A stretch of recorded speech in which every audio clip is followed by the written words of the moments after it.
College director ਸਾਹਿਬਾਨ, ਅਧਿਆਪਕ ਸਾਥੀਓ ਤੇ ਪਿਆਰੇ ਵਿਦਿਆਰਥੀ, ਜਿਵੇਂ ਕਿ ਤੁਸੀਂ ਸਾਰੇ ਜਾਣਦੇ ਹੀ ਆ ਕਿ ਅੱਜ ਅਸੀਂ ਭਗਤ ਸਿੰਘ ਦਾ ਸ਼ਹੀਦੀ ਦਿਹਾੜਾ ਮਨਾਉਣ ਜਾ ਰਹੇ ਹਾਂ। ਉਹਨਾਂ ਦਾ 92ਵਾਂ ਸ਼ਹੀਦੀ ਦਿਹਾੜਾ। ਦੇਸ਼ ਭਗਤਾਂ ਦੀਆਂ ਕੁਰਬਾਨੀਆਂ ਸਦਕੇ ਹੀ ਅਸੀਂ ਆਜ਼ਾਦੀ ਪ੍ਰਾਪਤ ਕੀਤੀ ਆ ਤੇ ਉਹ ਇਸ ਦਿਨ ਨੂੰ ਮਨਾਉਣ ਲਈ ਅੱਜ ਅਸੀਂ ਇਸ ਹਾਲ ਵਿੱਚ ਇਕੱਠੇ ਹੋਏ ਹਾਂ। ਹੁਣ ਮੇਰਾ ਪਹਿਲਾ ਸੱਦਾ ਵਿਦਿਆਰਥਣ ਸਿਮਰਨ ਸ਼ਰਮਾ ਨੂੰ ਆ। ਉਹ ਆਪਣੀ ਕਵਿਤਾ ਇਸ ਦਿਨ ਦੇ ਬਾਰੇ ਪੇਸ਼ ਕਰੇਗੀ।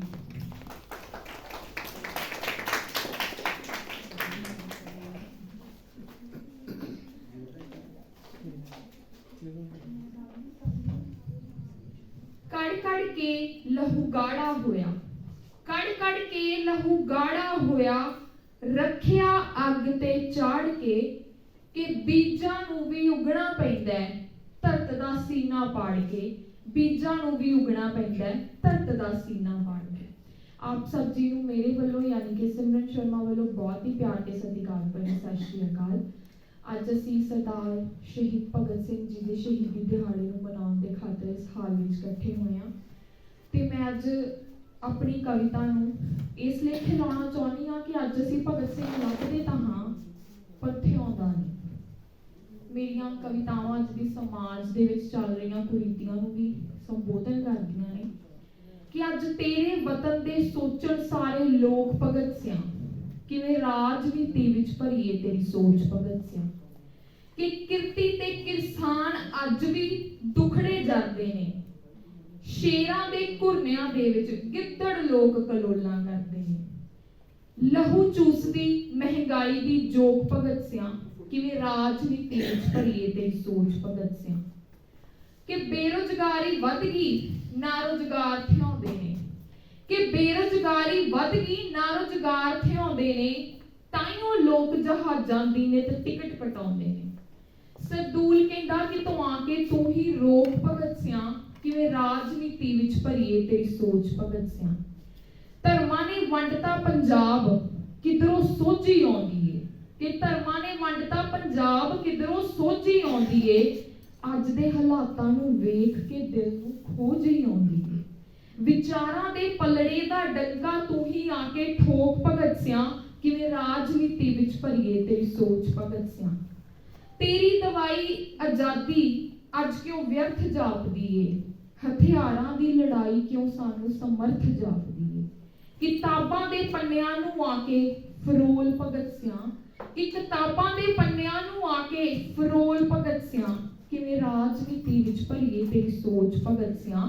ਅੱਜ ਤੇਰੇ ਵਤਨ ਦੇ ਸੋਚਣ ਸਾਰੇ ਲੋਕ ਭਗਤ ਸਿਆਂ, ਕਿਵੇਂ ਰਾਜਨੀਤੀ ਵਿੱਚ ਭਰੀਏ ਤੇਰੀ ਸੋਚ ਭਗਤ ਸਿਆਂ, ਕਿਵੇਂ ਰਾਜਨੀਤੀ ਵਿੱਚ ਭਰੀਏ ਤੇਰੀ ਸੋਚ ਭਗਤ ਸਿਆਂ।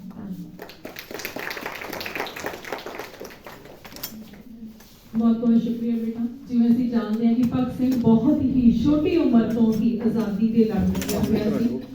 ਆਜ਼ਾਦੀ ਦੀ ਗੁਰਤੀ ਉਹਨੂੰ ਆਪਣੇ ਪਰਿਵਾਰ ਦੇ ਵਿੱਚੋਂ ਹੀ ਮਿਲੀ, ਕਿਉਂਕਿ ਉਹਦੇ ਚਾਚਾ ਜੀ ਤੇ ਪਿਤਾ ਜੀ ਸਰਦਾਰ ਕਿਸ਼ਨ ਸਿੰਘ ਜੀ ਜਿਹੜੇ ਪਹਿਲਾਂ ਹੀ ਆਜ਼ਾਦੀ ਘੁਲਾਟੀਏ ਸਨ ਤੇ ਚਾਚਾ ਜੀ ਪਗੜੀ ਸੰਭਾਲ ਜੱਟਾਂ ਦੇ ਮੋਢੀ ਸਨ। ਆਜ਼ਾਦੀ ਜਿਹੜੀ ਉਹਨੂੰ ਘਰ ਦੇ ਵਿੱਚੋਂ ਹੀ ਮਿਲੀ ਤੇ ਪਿਤਾ ਨੂੰ ਵੀ ਬੜੀ ਖੁਸ਼ੀ ਸੀ ਜਦੋਂ ਬਹੁਤ ਹੀ ਨਿੱਕੀ ਉਮਰੇ 3 ਸਾਲ ਦੀ ਉਮਰ ਵਿੱਚ ਹੀ ਭਗਤ ਸਿੰਘ ਜਦੋਂ ਆਪਣੇ ਪਿਤਾ ਕੋਲ ਖੇਤਾਂ ਦੇ ਵਿੱਚ ਗਿਆ ਤਾਂ ਉਹਨਾਂ ਨੇ ਪੁੱਛਿਆ, ਪਿਤਾ ਜੀ ਆਪਾਂ ਇੱਥੇ ਖੇਤਾਂ ਵਿੱਚ ਕੀ ਬੀਜਦੇ ਆ? ਤਾਂ ਉਹਨਾਂ ਨੇ ਕਿਹਾ ਸੀ, ਪੁੱਤਰ ਜੀ ਆਪਾਂ ਬੀਜ ਬੀਜਦੇ ਆ ਜਿਹੜੇ ਵੱਡੇ ਹੋ ਕੇ ਆਪਾਂ ਨੂੰ ਅਨਾਜ ਦੇਣਗੇ। ਤਾਂ ਉਹਨਾਂ ਨੇ ਕਿਹਾ ਬੀਜਾਂ ਦੀ ਥਾਂ ਆਪਾਂ ਬੰਦੂਕਾਂ ਨਾਲ ਬੀਜ ਦਈਏ ਤਾਂ ਕਿ ਉਹੀ ਬੰਦੂਕਾਂ ਆਪਣੇ ਮੁਲਕ ਦੇ ਵਿੱਚ ਫਰੰਗੀਆਂ ਨੂੰ ਭਜਾਉਣ ਦੇ ਕੰਮ ਆਉਣਗੀਆਂ। ਮਤਲਬ ਛੋਟੀ ਉਮਰ ਦੇ ਵਿੱਚ ਹੀ ਐਡੀ ਵੱਡੀ ਗੱਲ ਸੁਣ ਕੇ ਪਿਤਾ ਬਾਗੋ ਬਾਗ ਗਿਆ। ਉਹਨੂੰ ਲੱਗਿਆ ਕਿ ਮੇਰਾ ਪੁੱਤ ਕ੍ਰਾਂਤੀ ਦੇ ਰਾਹ ਪੈ ਗਿਆ। ਮਤਲਬ ਲੋਕਾਂ ਦੇ ਲਈ ਉਹ ਆਪਣਾ ਜੀਵਨ ਜਿਹੜਾ ਦਾਅ ਤੇ ਲਾਉਣ ਲਈ ਚੱਲਿਆ ਹੋਇਆ। ਇਸੇ ਸੋਚ ਨੂੰ ਪ੍ਰਗਟਾਉਣ ਲਈ ਮੈਂ ਵਿਦਿਆਰਥੀ ਬਲਕਾਰ ਸਿੰਘ ਨੂੰ ਨੈਕਸਟ ਸੱਦਾ ਦਿੰਦੀ ਹਾਂ।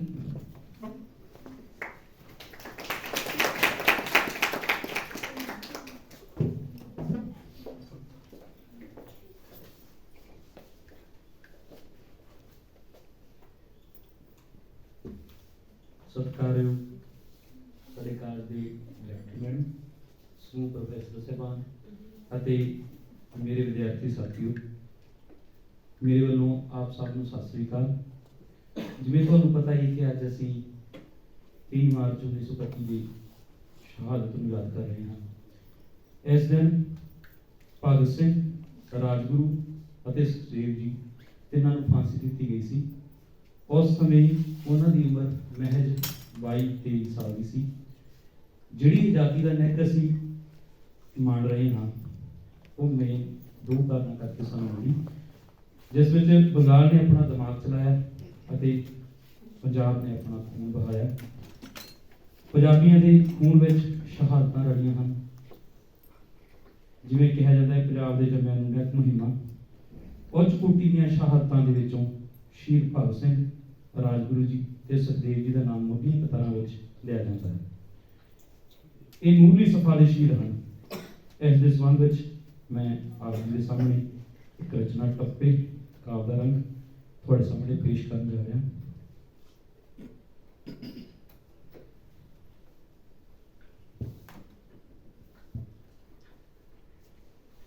ਦਿੱਤਾ ਵਾਰ ਜਵਾਨੀ ਨੂੰ, ਦਿੱਤਾ ਵਾਰ ਜਵਾਨੀ ਨੂੰ, ਕੌਣ ਭੁੱਲ ਸਕਦਾ ਹੈ ਤੇਰੀ ਇਸ ਕੁਰਬਾਨੀ ਨੂੰ।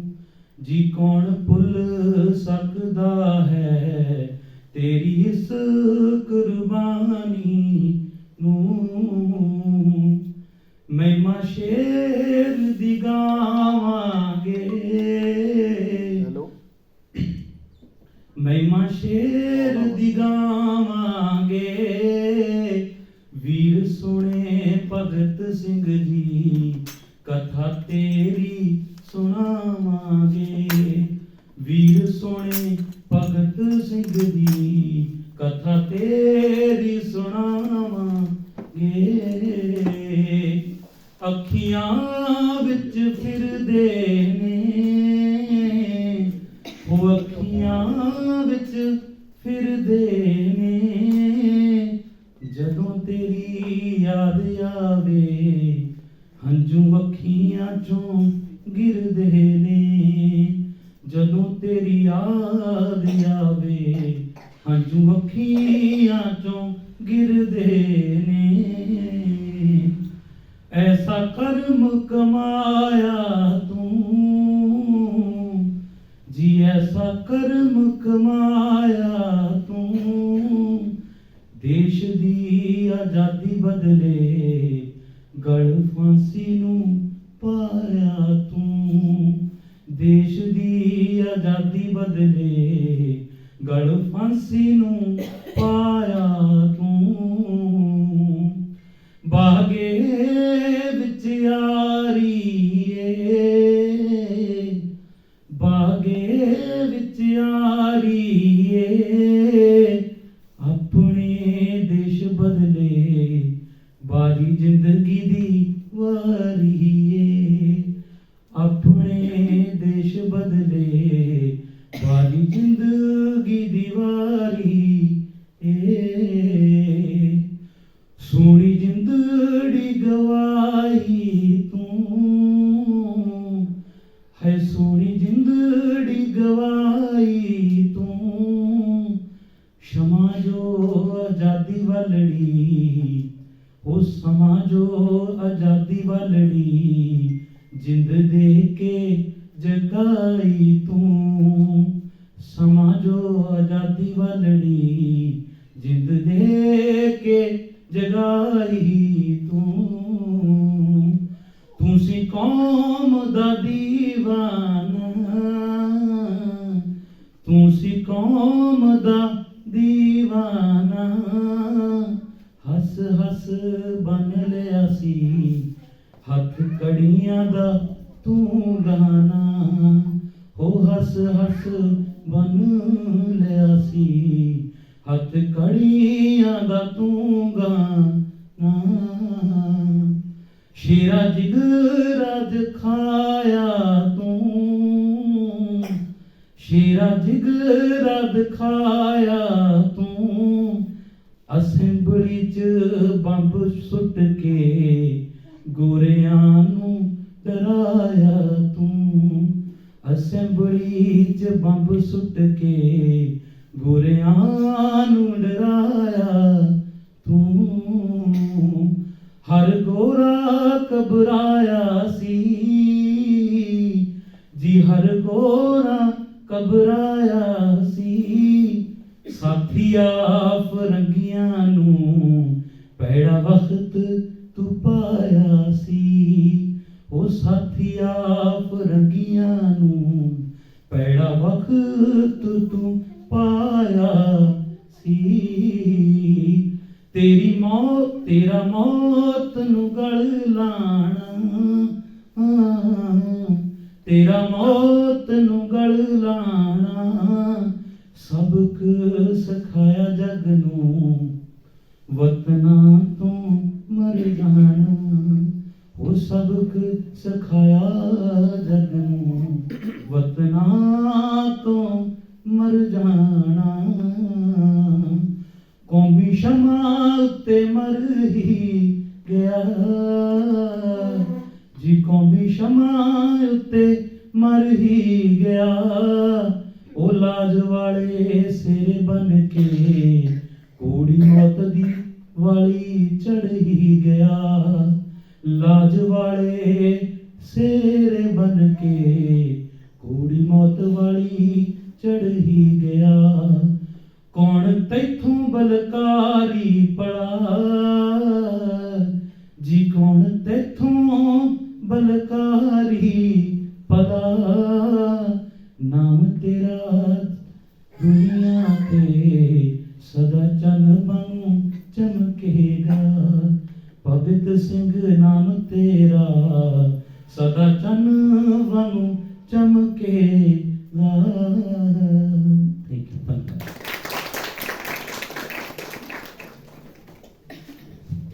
बहुत बहुत शुक्रिया बेटा। टप्पिਆਂ ਦੇ ਰੂਪ ਵਿੱਚ ਪੂਰੇ ਤੁਸੀਂ ਭਗਤ ਸਿੰਘ ਦੀ ਜੀਵਨੀ ਨੂੰ ਬਿਆਨ ਕੀਤਾ। ਨੈਕਸਟ ਸੱਦਾ ਨਵਜੋਤ ਕੌਰ। ਜਿਵੇਂ ਕਿ ਇਹਨਾਂ ਨੇ ਗੱਲ ਕੀਤੀ ਹੈ ਅਸੈਂਬਲੀ 'ਚ ਬੰਬ ਸੁੱਟਣਾ, ਭਗਤ ਸਿੰਘ ਨੇ ਉਦੋਂ ਕਿਹਾ ਸੀ ਕਿ ਅਸੈਂਬਲੀ 'ਚ ਬੰਬ ਸੁੱਟਣਾ, ਉਹ ਕਹਿੰਦਾ ਸੀ ਮੈਂ ਬੋਲੇ ਹੋਏ ਅੰਗਰੇਜ਼ਾਂ ਦੇ ਮਤਲਬ ਅੰਗਰੇਜ਼ਾਂ ਨੂੰ ਜਗਾਉਣਾ ਚਾਹੁੰਦਾ। ਤੇ ਜਿਹੜੀ ਵੰਡ ਉਹਨਾਂ ਨੇ ਕੀਤੀ ਸੀਗੀ ਕਿ ਬੰਗਾਲੀਆਂ ਨੇ ਦਿਮਾਗ ਚਲਾਇਆ, ਕਿਉਂਕਿ ਅੰਗਰੇਜ਼ਾਂ ਨੂੰ ਸਮਝ ਸੀ ਕਿ ਭਾਰਤ ਦੇ ਕੋਲ ਗਰਮ ਜੋਸ਼ ਆ, ਗਰਮ ਖੂਨ ਆ ਭਾਰਤੀ ਲੋਕ, ਤੇ ਬੰਗਾਲ ਦੇ ਲੋਕ ਦਿਮਾਗੀ ਆ, ਤੇ ਪਾਕਿਸਤਾਨ ਦਾ ਜਨੂਨ ਆ। ਇਹਨਾਂ ਤਿੰਨਾਂ ਮੁਲਕਾਂ ਨੂੰ ਜੇ ਵੰਡ ਦਿੱਤਾ ਜਾਵੇ ਤਾਂ ਇਹ ਆਜ਼ਾਦੀ ਜਿਹੜੀ ਉਹ ਪ੍ਰਾਪਤ ਨਹੀਂ ਕਰ ਸਕਦੇ। ਇਸ ਲਈ ਉਹਨਾਂ ਨੇ ਤਿੰਨਾਂ ਮੁਲਕਾਂ ਦੀ ਵੰਡ ਕਰ ਦਿੱਤੀ, ਕਿਉਂਕਿ ਜਦੋਂ ਭਗਤ ਸਿੰਘ ਜੰਮਿਆ ਸੀ ਉਦੋਂ ਭਾਰਤ ਜਿਹੜਾ ਸੀਗਾ ਇੱਕੋ ਹੀ ਮੁਲਕ ਸੀ। ਬਾਅਦ ਦੇ ਵਿੱਚ ਜਦੋਂ ਉਹਨਾਂ ਨੇ ਦੇਖਿਆ ਕਿ ਸਾਰੇ ਰਲ ਕੇ ਕੋਈ ਦਿਮਾਗ ਚਲਾ ਰਿਹਾ, ਕੋਈ ਗਰਮੀਲਾ ਜੋਸ਼ ਆ ਕਿਸੇ ਦੇ ਅੰਦਰ, ਤਾਂ ਇਹਨਾਂ ਮੁਲਕਾਂ ਨੂੰ ਕਿਉਂ ਨਾ ਵੰਡ ਦਿੱਤਾ ਜਾਵੇ। ਇਹ ਅੰਗਰੇਜ਼ਾਂ ਦੀ ਰਾਜਨੀਤੀ ਸੀ, ਪਰ ਭਗਤ ਸਿੰਘ ਵਾਲੇ ਸੋਚ ਵਾਲੇ ਉਹਨਾਂ ਦੀ ਜਿਹੜੀ ਰਾਜਨੀਤੀ ਸੀ ਉਹਨਾਂ ਦੇ ਅੱਗੇ ਉਹਨਾਂ ਨੇ ਸਿਰ ਨਹੀਂ ਝੁਕਾਇਆ। ਨੈਕਸਟ ਸੱਦਾ ਨਵਜੋਤ ਕੌਰ।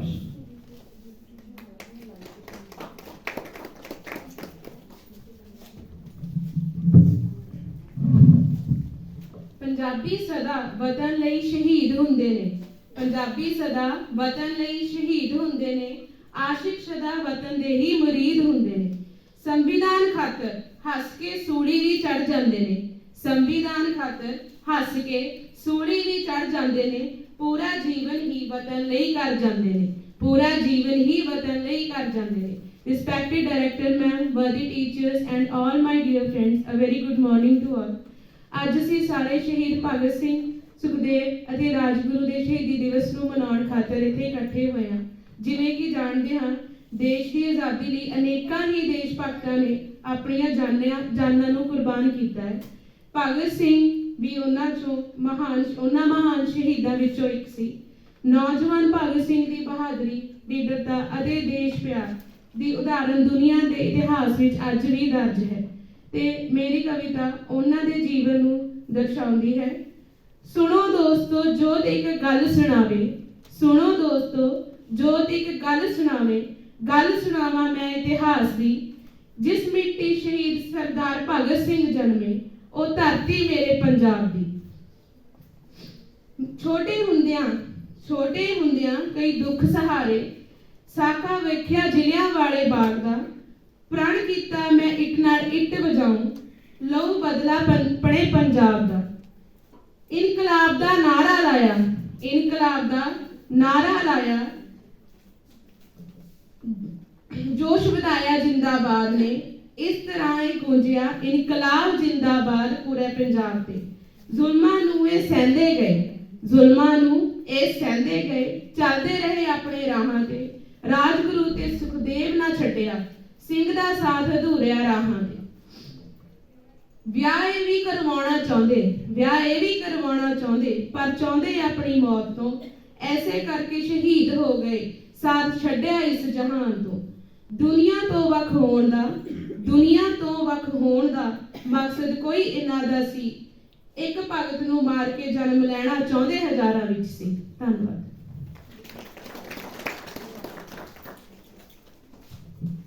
ਸ਼ੁਕਰੀਆ ਬੱਚੇ। ਨੈਕਸਟ ਸੱਦਾ ਸੈਮੀਨਾਰ ਦੇ ਲਈ ਮੈਂ first year MSc first year ਦੀ ਵਿਦਿਆਰਥਣ ਸੰਜਨਾ ਨੂੰ ਦੇ ਰਹੀ ਹਾਂ। ਉਹ ਆਪਣਾ ਸੈਮੀਨਾਰ ਲੈ ਕੇ ਤੁਹਾਡੇ ਸਾਹਮਣੇ ਹਾਜ਼ਰ ਹੈ।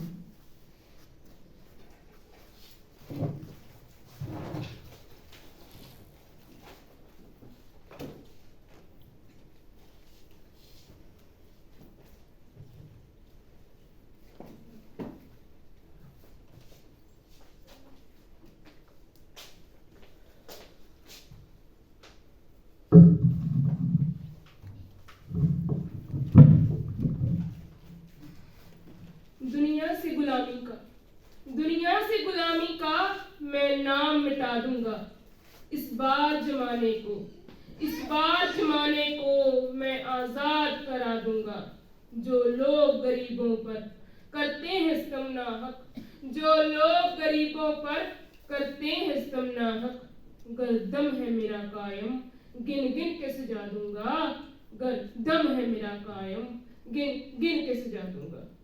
शहीद भगत सिंह के 92वें शहीदी दिहाड़े ते आप सब नूं बेनती है कि आप एक बारी सारे इनकलाब जिंदाबाद का नारा लाइए। इनकलाब जिंदाबाद। हुण तक आपां सारे ने मोटा भगत सिंह दी शहीदी बारे पढ़िया वा, भगत सिंह के परिवार बारे पढ़िया वा, ते भगत सिंह ने सांडोस कतल कीता इहदे बारे पढ़िया वा। अज कुछ होर जाणदे आ भगत सिंह दे बारे। किताब है एक मैं नास्तिक क्यों हाँ, तां सारे समझदे भी शायद भगत सिंह नास्तिक है। भगत सिंह नास्तिक हैगा है, पर तुहानूं भगत सिंह दे सिर ते बन्नी पग की साफ कहंदी है भी वो नास्तिक है।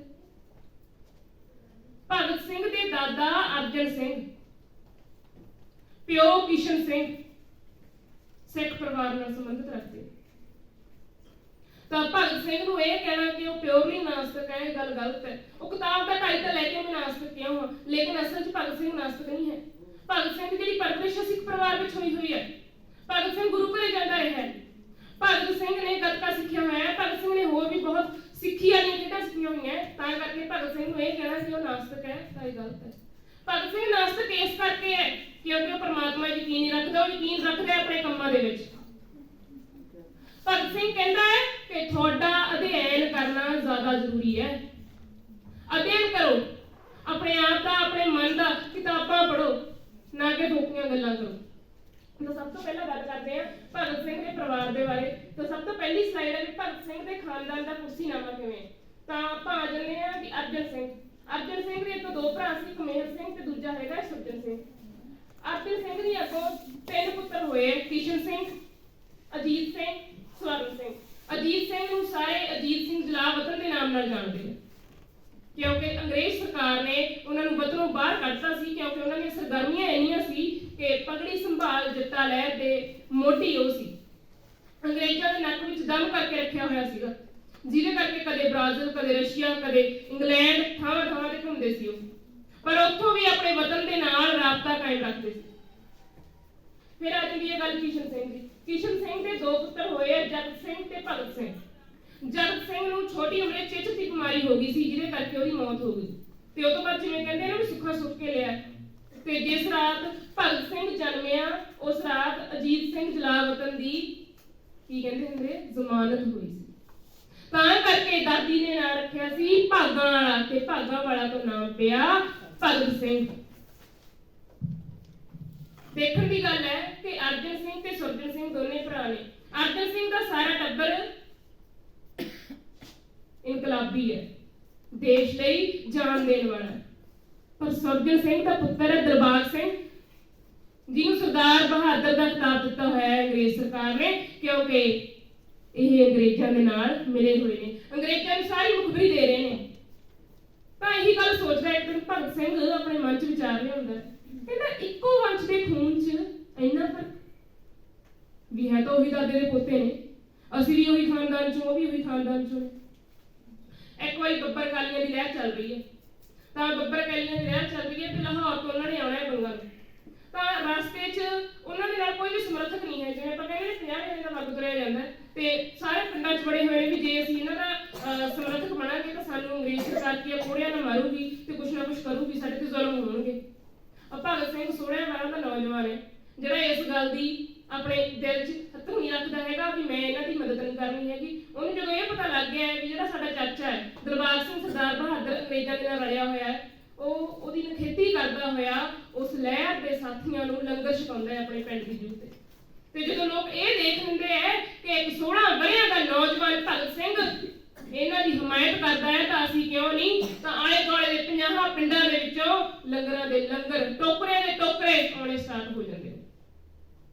ਤਾਂ ਸਰਦਾਰ ਬਹਾਦਰ ਨੂੰ ਫੇਰ ਸੰਦੇ ਪੈ ਜਾਂਦੇ ਨੇ ਵੀ ਇਹ ਕੀ ਹੋ ਗਿਆ, ਵੀ ਇਹ ਤਾਂ ਮੇਰੇ ਤੋਂ ਬਾਹਰ ਹੋ ਕੇ ਤੁਰ ਪਏ, ਕਿਉਂਕਿ ਅੰਗਰੇਜ਼ਾਂ ਦਾ ਦਬਾਅ ਆ ਸਰਦਾਰ ਬਹਾਦਰ ਤੇ ਦਿਲਬਾਗ ਸਿੰਘ ਤੇ ਵੀ ਭਾਈ ਇਹ ਕਿਉਂ ਹੋ ਰਿਹਾ ਹੈ।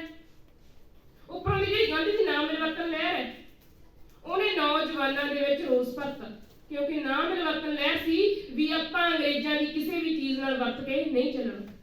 ਲੇਕਿਨ ਦੁਸਹਿਰਾ ਬੰਬ ਕਾਂਡ ਹੋਇਆ ਤੇ ਗਾਂਧੀ ਜੀ ਨੂੰ ਆਪਣਾ ਜਿਹੜੀ ਨਾਮ ਮਿਲਵਰਤਨ ਲਹਿਰ ਹੈ ਇਹ ਵਾਪਸ ਲੈਣੀ ਪਈ।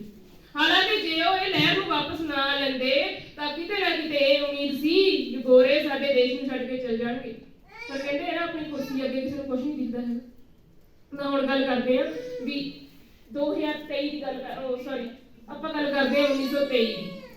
1907 ਦਾ ਹੈਗਾ ਭਗਤ ਸਿੰਘ ਦਾ ਜਨਮ ਦਿਨ। 1923 ਦੇ ਵਿੱਚ ਭਗਤ ਸਿੰਘ ਨੈਸ਼ਨਲ ਕਾਲਜ ਲਾਹੌਰ ਦੇ ਵਿੱਚ ਪੜ੍ਹ ਰਿਹਾ ਹੈ। 16 ਸਾਲ ਦੇ ਨੌਜਵਾਨ, 11ਵੀਂ 12ਵੀਂ ਜਮਾਤ ਦਾ ਹਿਸਟਰੀ ਦੀ ਕਲਾਸ ਲੱਗ ਰਹੀ ਹੈ। ਪ੍ਰੋਫੈਸਰ ਵਿਦਿਆ ਚੰਦਰ ਅਲੰਕਾਰ ਉਹਨਾਂ ਨੂੰ ਪੜ੍ਹਾ ਰਹੇ ਨੇ ਇਤਿਹਾਸ ਦੇ ਬਾਰੇ ਪੜ੍ਹਾ ਰਹੇ ਨੇ ਤੇ ਨਾਲੋਂ ਨਾਲ ਸਮਾਜਿਕ ਗਤੀਵਿਧੀਆਂ ਦੇ ਬਾਰੇ ਵੀ ਪੜ੍ਹਾ ਰਹੇ ਨੇ।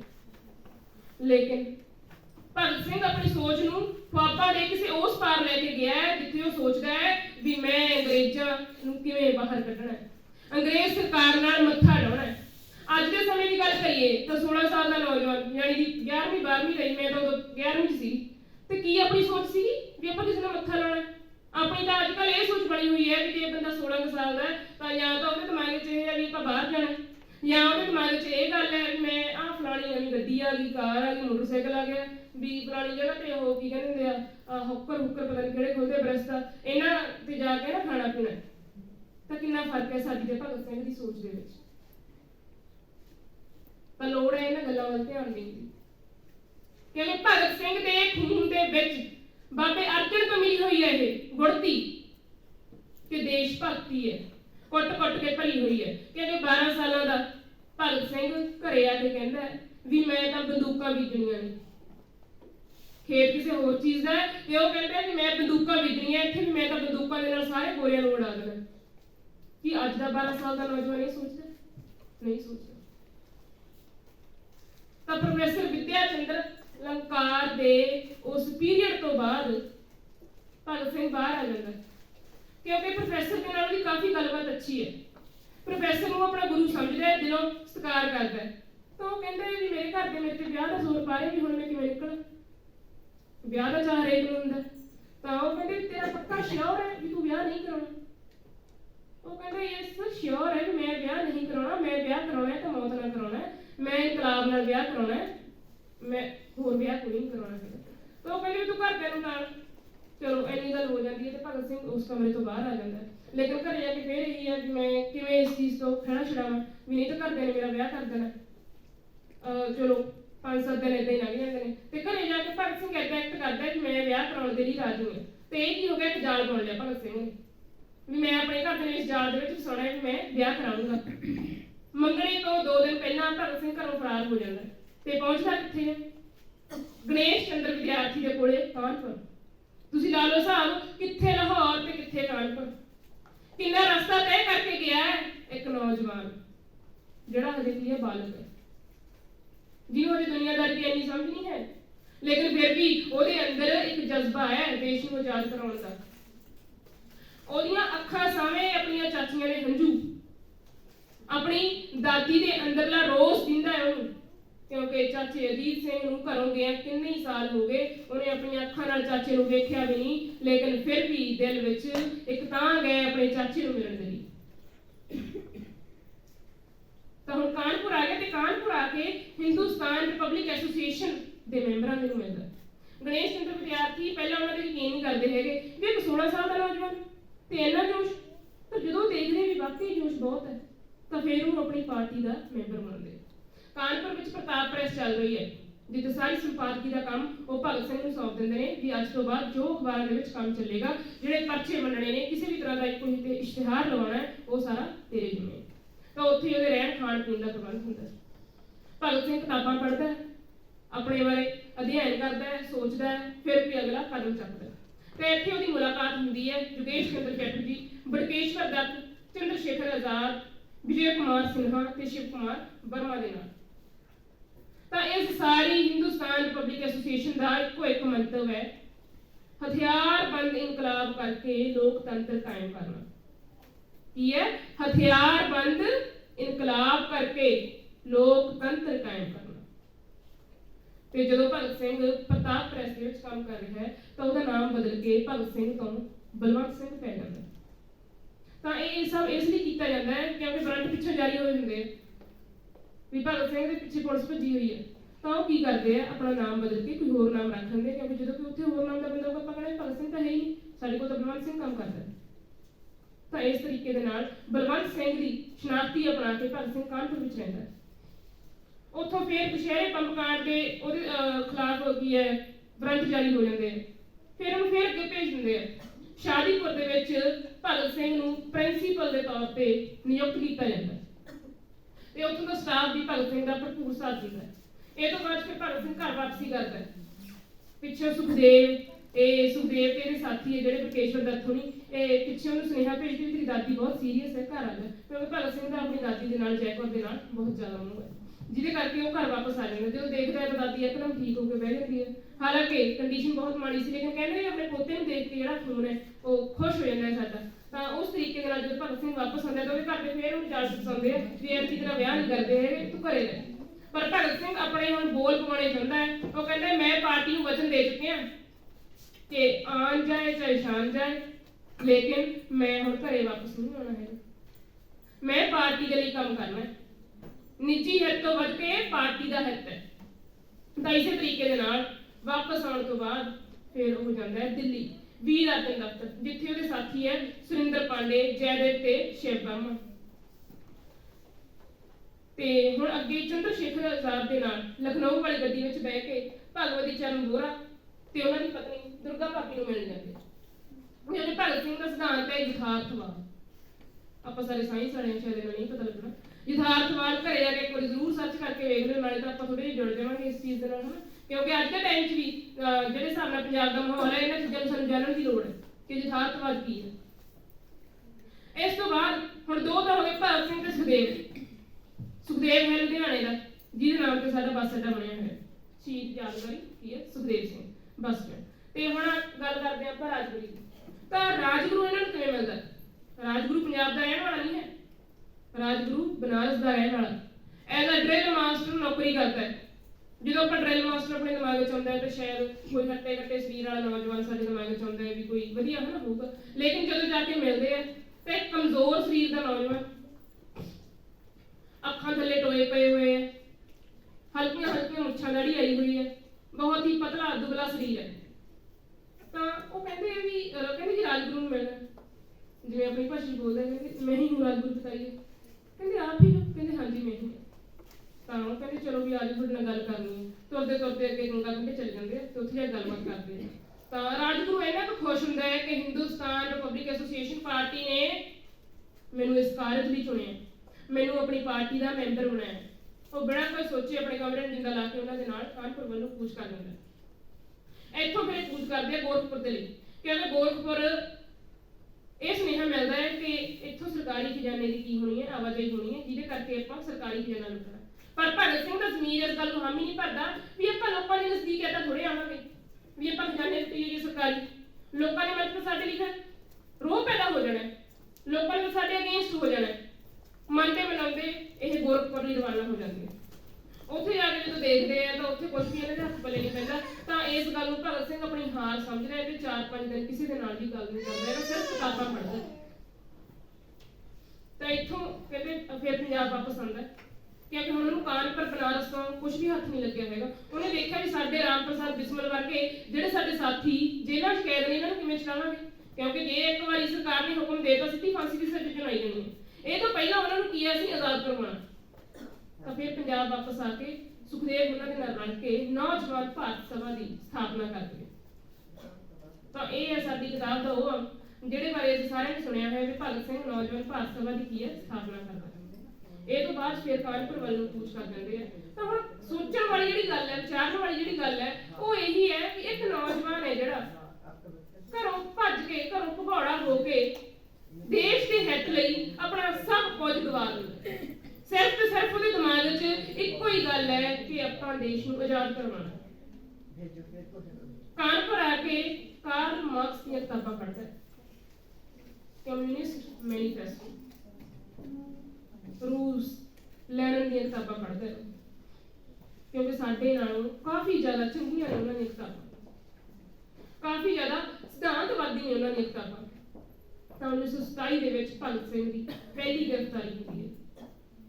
ਜੇ ਅਸੀਂ ਅੱਜ ਦੇ ਸਮੇਂ ਦੀ ਗੱਲ ਕਰੀਏ ਤੇ 1926 ਦੀ ਗੱਲ ਕਰੀਏ ਜਾਂ 1927 ਦੀ ਗੱਲ ਕਰੀਏ, 60,000 ਰੁਪਇਆ ਬਹੁਤ ਵੱਡੀ ਰਕਮ ਹੈ। ਤਾਂ ਉਸ ਵੇਲੇ ਭਗਤ ਸਿੰਘ ਦੀ ਜ਼ਮਾਨਤ 60,000 ਰੁਪਇਆ ਦੇ ਕੇ ਬਾਪੂ ਕਿਸ਼ਨ ਸਿੰਘ ਕਰਾਉਂਦਾ। ਕੋਈ ਸੌਖੀ ਗੱਲ ਨਹੀਂ ਹੈ 60,000 ਰੁਪਇਆ ਦੇਣਾ, ਕਿਉਂਕਿ ਅੱਜ ਦੇ ਸਮੇਂ 'ਚ ਅਸੀਂ ਕਹਿ ਸਕਦੇ ਕੋਈ ਗੱਲ ਨਹੀਂ 10-10,000 ਦੀ ਸ਼ੇਅਰ ਇਸ ਤਰ੍ਹਾਂ ਤੋਂ ਫੜਿਆ ਤਾਂ ਵੀ 60,000 ਇਕੱਠਾ ਹੋ ਜਾਊਗਾ। ਲੇਕਿਨ ਉਸ ਸਮੇਂ ਬਾਪੂ ਕਿਸ਼ਨ ਸਿੰਘ ਨੇ ਇਕੱਲੇ ਨੇ 60,000 ਰੁਪਇਆ ਦੇ ਕੇ ਭਗਤ ਸਿੰਘ ਦੀ ਜ਼ਮਾਨਤ ਕਰਵਾ ਲਈ ਸੀ, ਕਿਉਂਕਿ ਆਪਣਾ ਪੁੱਤ ਕਿਹਨੂੰ ਨਹੀਂ ਪਿਆਰ ਹੁੰਦਾ ਹੈਗਾ। ਉੱਪਰੋਂ ਐਸਾ ਪੁੱਤ ਜਿਹੜਾ ਦੇਸ਼ ਦੀ ਕੁਰਬਾਨ ਹੋਣ ਨੂੰ ਤਿਆਰ ਹੋਵੇ, ਐਸੇ ਪੁੱਤ ਦੇ ਤਾਂ ਮਾਂ ਬਾਰੇ ਲੱਗੀ। ਇਸ ਤੋਂ ਬਾਅਦ ਫਿਰ ਹੜਤਾਲ ਹੁੰਦੀ ਹੈ।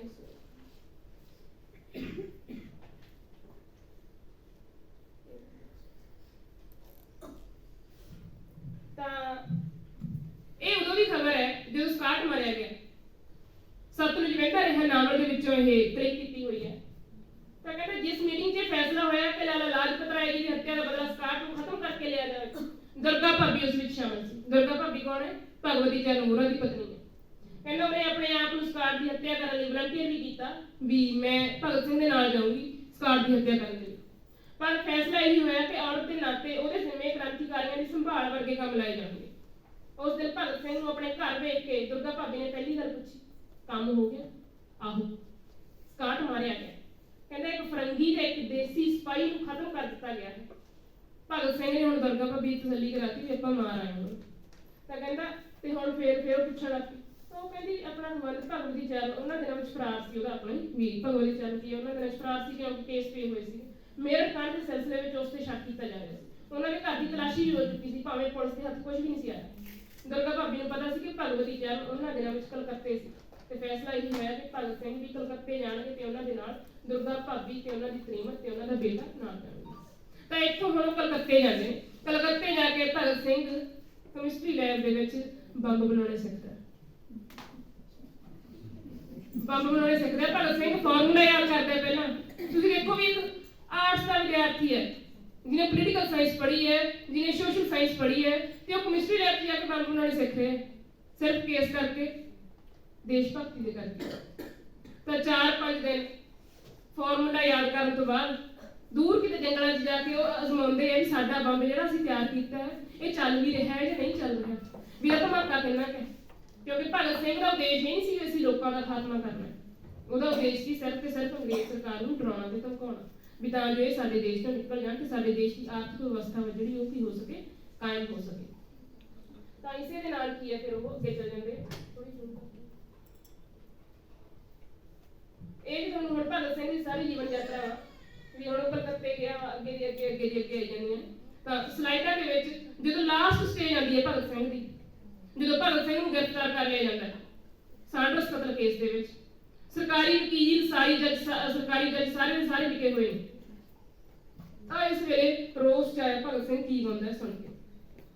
ਮਿਟ ਗਿਆ ਜਬ ਮਿਟਨੇ ਵਾਲਾ, मिट गया जब मिटने वाला, फिर सलाम होया तो क्या, दिल की बर्बादी के बाद उनका पैगाम आया तो क्या, मिट गई जब सब उम्मीदें, मिट गई जब सब उम्मीदें, मिट गए सारे ख्याल, उस घड़ी गर नामावार लेकर पैगाम आया तो क्या।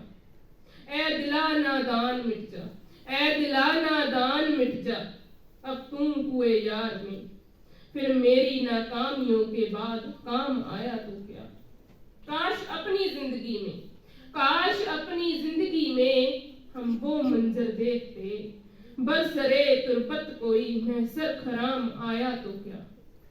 आखिरी शब्दीद के काबिल थी बिस्मिल की तरफ, आखिरी शब्दीद के काबिल थी बिस्मिल की तरफ, सुबह दम कोई अगर बालाए बां आया तो क्या, बालाए बां आया तो क्या। भगत सिंह ने जेल ਦੇ ਵਿੱਚ 84 ਦਿਨ ਦਾ ਵਰਤ ਰੱਖਿਆ, ਕੁਝ ਨਹੀਂ ਖਾਧਾ ਕੁਝ ਨਹੀਂ ਪੀਤਾ, ਤੇ ਕਿਉਂਕਿ ਭਗਤ ਸਿੰਘ ਦਾ ਸੀ ਵੀ ਮੈਂ ਆਪਣੀਆਂ ਮੰਗਾਂ ਪੂਰੀਆਂ ਕਰਵਾਉਣੀਆਂ ਨੇ, ਮੈਂ ਆਪਣੇ ਸਾਥੀ ਜਿਹੜੇ ਨਜਾਇਜ਼ ਜੇਲ੍ਹਾਂ ਦੇ ਵਿੱਚ ਡੱਕੇ ਹੋਏ ਨੇ ਉਹ ਛਡਵਾਉਣੇ ਨੇ। ਤੇ ਇਹਦੇ ਲਈ 84 ਦਿਨਾਂ ਦੀ ਭੁੱਖ ਹੜਤਾਲ ਤੋਂ ਬਾਅਦ ਜਦੋਂ ਅੰਗਰੇਜ਼ ਸਰਕਾਰ ਨੇ ਇਹ ਹੁਕਮ ਸੁਣਾਤਾ ਵੀ ਠੀਕ ਹੈ ਅਸੀਂ ਛੱਡ ਦੇਵਾਂਗੇ, ਪਰ ਭਗਤ ਸਿੰਘ ਦੇ ਮਨ ਨੂੰ ਤਸੱਲੀ ਨਹੀਂ ਹੈ ਹਜੇ। ਭਗਤ ਸਿੰਘ ਕਹਿੰਦਾ ਵੀ ਪਹਿਲਾਂ ਛੱਡੋ ਫਿਰ ਮੈਂ ਕੁਝ ਖਾਊਂਗਾ ਪੀਊਂਗਾ। ਡਾਕਟਰਾਂ ਨੇ ਧੱਕੇ ਦੇ ਨਾਲ ਨੱਕ ਥਾਣੀ ਨਲੀਆਂ ਲਾ ਕੇ ਭਗਤ ਸਿੰਘ ਨੂੰ ਦੁੱਧ ਪਿਆਉਣ ਦੀ ਕੋਸ਼ਿਸ਼ ਕੀਤੀ ਹੈ। ਭਗਤ ਸਿੰਘ ਨੇ ਫਿਰ ਸੰਗੇ ਉਂਗਲਾਂ ਮਾਰ ਕੇ ਸਾਰੇ ਦਾ ਸਾਰਾ ਦੁੱਧ ਕੱਢਤਾ ਵੀ ਮੈਨੂੰ ਪਹਿਲਾਂ ਪ੍ਰੂਫ ਦਿਖਾਓ, ਪਹਿਲਾਂ ਪ੍ਰੂਫ ਫਿਰ ਮੈਂ ਆਪਣਾ ਵਰਤ ਤੋੜੂੰਗਾ। ਤਾਂ 84 ਦਿਨਾਂ ਦੀ ਭੁੱਖ ਹੜਤਾਲ ਤੋਂ ਬਾਅਦ ਫਿਰ ਅਦਾਲਤ ਵਿੱਚ ਪੇਸ਼ੀ ਹੁੰਦੀ ਹੈ, ਭਗਤ ਸਿੰਘ ਨੂੰ ਵੀਲਚੇਅਰ ਤੇ ਲਿਜਾਇਆ ਜਾ ਰਿਹਾ। ਭਗਤ ਸਿੰਘ ਦੇ ਵਿੱਚ ਕੌਮ ਦੀ ਸਮਰੱਥਾ ਨਹੀਂ ਹੈ, ਲੇਕਿਨ ਆਵਾਜ਼ ਦੇ ਵਿੱਚ ਉਹੀ ਗੜਕ ਹੈ ਅੰਗਰੇਜ਼ ਸਰਕਾਰ ਨੂੰ ਖੌਫ ਦੇਣ ਵਾਲੀ। ਭਗਤ ਸਿੰਘ ਚਾਹੁੰਦਾ ਸੀ ਕਿ ਉਹਨੂੰ ਗੋਲੀ ਦੇ ਨਾਲ ਲੜਾਇਆ ਜਾਵੇ, ਲੇਕਿਨ ਭਗਤ ਸਿੰਘ ਨੂੰ ਹੋਈ ਫਾਂਸੀ ਦੀ ਸਜ਼ਾ। ਅੱਜ 23 ਮਾਰਚ 1931 ਦੀ ਗੱਲ ਕਰਦੇ ਹਾਂ। 22 ਮਾਰਚ 1931 ਨੂੰ ਕੀ ਹੈ, ਅਚਾਨਕ ਅੰਗਰੇਜ਼ ਸਰਕਾਰ ਇਹ ਹੁਕਮ ਸੁਣਾ ਦਿੰਦੀ ਹੈ ਵੀ ਭਗਤ ਸਿੰਘ, ਰਾਜਗੁਰੂ ਤੇ ਸੁਖਦੇਵ ਨੂੰ ਫਾਂਸੀ ਦੀ ਸਜ਼ਾ ਸੁਣਾਈ ਜਾਵੇ। 23 ਮਾਰਚ ਦੀ ਰਾਤ ਨੂੰ ਹੀ ਭਗਤ ਸਿੰਘ ਨੂੰ ਫਾਂਸੀ ਤੇ ਲਟਕਾ ਦਿੱਤਾ ਜਾਂਦਾ। ਹਾਲਾਂਕਿ 24 ਮਾਰਚ ਦੀ ਸਜ਼ਾ ਹੁੰਦੀ ਹੈ ਵੀ 24 ਮਾਰਚ ਨੂੰ ਇਹਨਾਂ ਨੂੰ ਸਾਰੇ ਫਾਂਸੀ ਤੇ ਲਟਕਾਇਆ ਜਾਣਾ, ਲੇਕਿਨ ਲੋਕਾਂ ਦੇ ਵਿੱਚ ਜੋਸ਼ ਦੇਖ ਕੇ ਸਰਕਾਰ ਡਰ ਜਾਂਦੀ ਹੈ, ਜਿਹਦੇ ਕਰਕੇ ਸ਼ਾਮ ਨੂੰ 7 ਵਜੇ, ਹਾਲਾਂਕਿ ਕਾਨੂੰਨ ਦੇ ਮੁਤਾਬਕ ਫਾਂਸੀ ਸ਼ਾਮ ਨੂੰ ਨਹੀਂ ਦਿੱਤੀ ਜਾਂਦੀ ਹੈਗੀ, ਫਾਂਸੀ ਦਿੱਤੀ ਜਾਂਦੀ ਹੈ ਸਵੇਰ ਦੇ ਟਾਈਮ ਤੜਕਿਓਂ, ਪਰ ਸ਼ਾਮ ਨੂੰ ਦੇ ਕੇ ਰਾਤੋਂ ਰਾਤ ਅੱਧ ਸੜੀਆਂ ਲਾਸ਼ਾਂ ਜਿਹੜੀਆਂ ਉਹ ਸਤਲੁਜ ਦੇ ਵਿੱਚ ਸੜਦੀਆਂ। ਉਹ ਤੋਂ ਬਾਅਦ ਭਗਤ ਸਿੰਘ ਦੀ ਮਾਂ ਆਈ ਹੈ, ਉਹ ਤੋਂ ਬਾਅਦ ਭਗਤ ਸਿੰਘ ਦੀ ਮਾਂ ਨੇ ਜਿਹੜਾ ਸੰਦੇਸ਼ ਦਿੱਤਾ ਉਹ ਪੜ੍ਹ ਕੇ ਜਾ।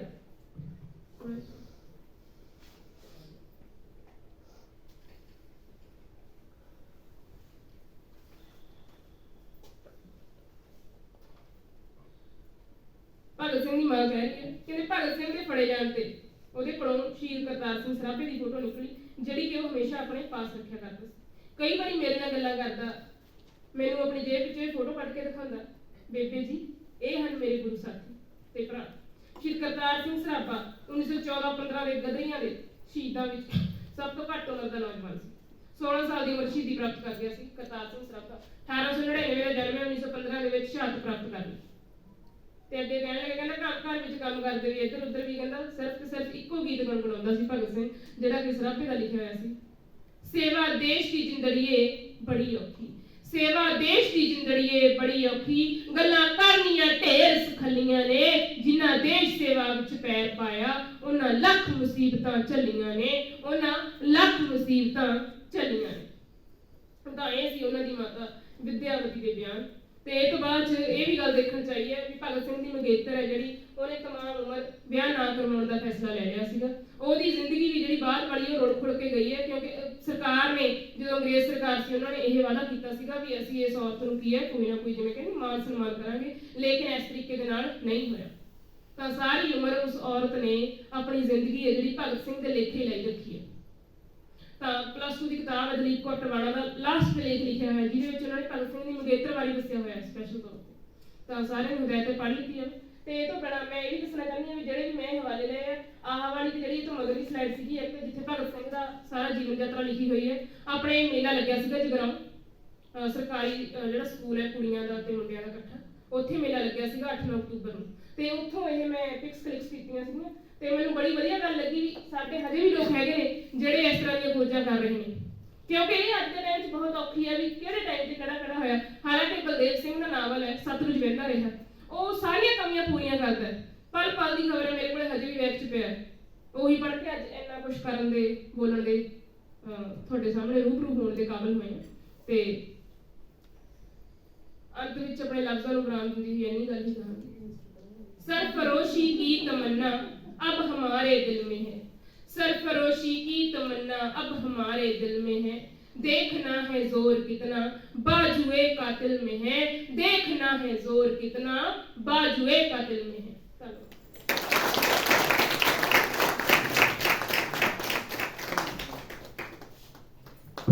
बहुत बहुत शुक्रिया बच्चे, ਤੁਸੀਂ ਬਹੁਤ ਹੀ ਸੋਹਣੇ ਸ਼ਬਦਾਂ ਦੇ ਵਿੱਚ ਸਾਡੇ ਵਿਦਿਆਰਥੀਆਂ ਨੂੰ ਭਗਤ ਸਿੰਘ ਦੇ ਜੀਵਨ ਤੋਂ ਲੈ ਕੇ ਉਹਨਾਂ ਦੇ ਸ਼ਹੀਦੀ ਤੱਕ ਜਾਣਕਾਰੀ ਮੁਹੱਈਆ ਕਰਵਾਈ ਆ। ਇਸ ਦੇ ਲਈ ਤੁਹਾਡਾ ਬਹੁਤ ਬਹੁਤ ਸ਼ੁਕਰੀਆ। ਜਿਵੇਂ ਕਿ ਇਹਨਾਂ ਨੇ ਦੱਸਿਆ ਸੀ ਕਿ ਜਦੋਂ ਭਗਤ ਸਿੰਘ ਨੂੰ ਫਾਂਸੀ ਹੈ ਜਿਹੜੀ ਇੱਕ ਦਿਨ ਪਹਿਲਾਂ ਦੇ ਦਿੱਤੀ ਗਈ ਸੀ, ਡਰ ਸੀ ਲੋਕਾਂ ਦੇ ਵਿੱਚ ਕਿ ਦੰਗੇ ਨਾ ਹੋ ਜਾਣ, ਤਾਂ ਇਸੇ ਡਰ ਦੇ ਕਰਕੇ ਉਹਨਾਂ ਨੂੰ ਫਾਂਸੀ ਜਿਹੜੀ ਰਾਤ ਨੂੰ ਦਿੱਤੀ ਗਈ ਹੈ, ਜਦੋਂ ਕਿ ਫਾਂਸੀ ਦਾ ਸਮਾਂ ਸਵੇਰੇ 6 ਵਜੇ ਜਿਵੇਂ ਇਹਨਾਂ ਨੇ ਦੱਸਿਆ ਹੈਗਾ। ਤਾਂ ਉਹਨਾਂ ਨੂੰ ਲੱਗਦਾ ਸੀ ਕਿ ਕੁਝ ਹੋ ਨਾ ਜਾਵੇ, ਇਸ ਲਈ ਉਹਨਾਂ ਨੇ ਚੋਰੀਆਂ ਦਰਵਾਜ਼ਿਆਂ ਦੀਆਂ ਕਿਉਂ ਕਰਕੇ ਵਿੱਚ ਉਹਨਾਂ ਦੀਆਂ ਲਾਸ਼ਾਂ ਕੱਢ ਕੇ ਉਹਨਾਂ ਨੂੰ ਟੁਕੜੇ ਟੁਕੜੇ ਕਰਕੇ ਬੋਰੀਆਂ ਦੇ ਵਿੱਚ ਪਾ ਕੇ ਸਤਲੁਜ ਦੇ ਵਿੱਚ ਸਿੱਟਣ ਗਈ ਸੀ ਪੁਲਿਸ ਵਾਲੇ, ਪਰ ਲੋਕ ਪਿੱਛੇ ਭੱਜ ਗਏ ਸੀ ਤਾਂ ਕਾਰ ਦੇ ਵਿੱਚ ਉੱਥੇ ਹੀ ਰੱਖ ਕੇ ਸੀ। ਬਾਅਦ ਦੇ ਵਿੱਚ ਉਹਨਾਂ ਦੇ ਹਮਾਇਤੀਆਂ ਨੇ, ਜਿਹੜੇ ਉਹਨਾਂ ਦੇ ਸਮਰਥਕ ਸੀਗੇ, ਉਹਨਾਂ ਨੇ ਬੜੇ ਹੀ ਉਹਦੇ ਨਾਲ ਤਰੀਕੇ ਦੇ ਨਾਲ ਉਹਨਾਂ ਦੀਆਂ ਲਾਸ਼ਾਂ ਦਾ ਦਾਹ ਸੰਸਕਾਰ ਕਰ ਦਿੱਤਾ ਸੀ। ਹੁਣ ਭਗਤ ਸਿੰਘ ਦੀ ਸੋਚ ਨੂੰ ਪ੍ਰਗਟਾਉਣ ਲਈ ਮੈਂ ਅਗਲੀ ਵਿਦਿਆਰਥਣ ਮਨ ਸਿਮਰਨ ਨੂੰ ਸਟੇਜ ਤੇ ਆਉਣ ਦਾ ਸੱਦਾ ਦਿੰਦੀ ਹਾਂ।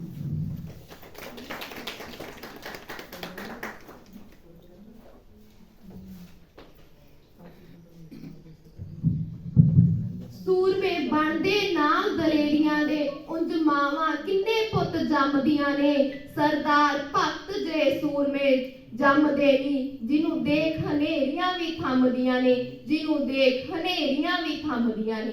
ਮੈਂ ਇੱਥੇ ਪਹੁੰਚੇ ਸਾਰੇ ਸਾਥੀਆਂ ਦਾ ਸਵਾਗਤ ਕਰਦੀ ਹਾਂ ਤੇ ਸਭ ਨੂੰ ਜੀ ਆਇਆਂ ਆਖਦੀਆਂ। ਜਿਵੇਂ ਕਿ ਅੱਜ ਤੁਹਾਨੂੰ ਪਤਾ ਹੀ ਹੈ ਕਿ ਇੱਥੇ ਆਪਾਂ ਸਾਰੇ ਇਕੱਠੇ ਹੋਏ ਅੱਜ ਸ਼ਹੀਦ ਭਗਤ ਸਿੰਘ ਦੇ ਸ਼ਹੀਦੀ ਦਿਵਸ ਨੂੰ ਮਨਾਉਣ ਦੇ ਲਈ। ਅਸੀਂ ਉਹਨਾਂ ਨੂੰ ਯਾਦ ਕਰਨ ਦੇ ਲਈ ਇੱਥੇ ਇਕੱਠੇ ਹੋਏ ਹਾਂ। ਅੱਜ ਮੈਂ ਆਪਣੇ ਕੁਝ ਵਿਚਾਰ ਭਗਤ ਸਿੰਘ ਦੇ ਲਈ ਸਾਂਝੇ ਕਰਨਾ ਚਾਹੁੰਦੀ ਹਾਂ, ਜਿਹਦੇ ਵਿੱਚ ਇੱਕ ਕਹਾਣੀ ਦੇ ਰੂਪ ਵਿੱਚ ਸਾਂਝਾ ਕਰਨੀ ਆ, ਜਿਹਦੇ ਵਿੱਚ ਇੱਕ ਭੈਣ ਜਿਹੜੀ ਆਪਣੇ ਭਾਈ ਨੂੰ ਚਿੱਠੀ ਲਿਖਦੀ ਆ। ਉਹਦੇ ਕੁਝ ਬੋਲ ਨੇ, ਕਹਿੰਦੀ ਕਿ ਮਾਸ ਦੇ ਪੁੱਤ ਨਗੀਹੇ ਵਿਕਦੇ, ਹੁਣ ਭਗਤ ਸਿਆਂ ਵਿੱਚ ਬਾਜ਼ਾਰਾਂ ਦੇ, ਇੱਥੇ ਸਿੱਕਿਆਂ ਵਾਲੇ ਕਦਰ ਨਾ ਜਾਣਨ ਕਿ ਮੁੱਲ ਹੁੰਦੇ ਦਿਲਦਾਰਾਂ ਦੇ। ਪਰਦੇ ਤੋਂ ਪਰਦਾ ਲਾ ਦਿੱਤਾ, ਨਾਮ ਚਮਕਦੇ ਬੇਸ਼ਰਮੇ ਫਨਕਾਰਾਂ ਦੇ, ਤੇਰੇ ਮੁਲਕ ਪੁਣੇ ਚੋਂ ਕੱਪ ਦੀ ਹੱਦ ਨਾ ਰਹਿ ਗਈ, ਹੁਣ ਪੰਨੇ ਰੋਂਦੇ ਨੇ ਅਖਬਾਰਾਂ ਦੇ। ਪਿਛੋਕੜ ਨੂੰ ਪਿੱਛੇ ਛੱਡ ਗਏ ਗੀਤ ਨਵ ਜੰਮਿਆ ਗੀਤਕਾਰਾਂ ਦੇ, ਹੁਣ ਪਰਦੇਸ ਜਾਣ ਦੀ ਸੋਚ ਨੇ, ਹੁਣ ਪਰਦੇਸ ਜਾਣ ਦੀ ਸੋਚ ਨੇ, ਨਿਕੰਮੇ ਕਰਤੇ ਪੁੱਤ ਸਰਦਾਰਾਂ ਦੇ। ਉਹ ਸੁਣ ਭਗਤ ਸਿਆਂ ਤੇਰੇ ਪੰਜਾਬ ਦੀਆਂ ਤਲਵਾਰਾਂ ਸੁੱਤੀਆਂ ਨੇ, ਹੁਣ ਸਿਰ ਵੱਧ ਗਏ ਨੇ ਗਰਦਾਰਾਂ ਦੇ। ਦੇਸ਼ ਤੇਰੇ ਦੇ ਲੋਕੀ ਭੁੱਖੇ ਮਰਦੇ, ਢਿੱਡ ਭਰਦੇ ਪਏ ਨੇ ਸਰਕਾਰਾਂ ਦੇ। ਤੂੰ ਮੁੜ ਵਾਪਸ ਆ ਜਾ ਵੀਰਿਆ, ਤੂੰ ਮੁੜ ਵਾਪਸ ਆ ਜਾ ਵੀਰਿਆ, ਦਿਲ ਰੋਂਦੇ ਨੇ ਅੱਜ ਮਾਵਾਂ ਦੇ, ਦਿਲ ਰੋਂਦੇ ਪਏ ਨੇ ਅੱਜ ਮਾਵਾਂ ਦੇ। ਅਮਨਦੀਪ ਕੌਰ ਕਲਸੀ।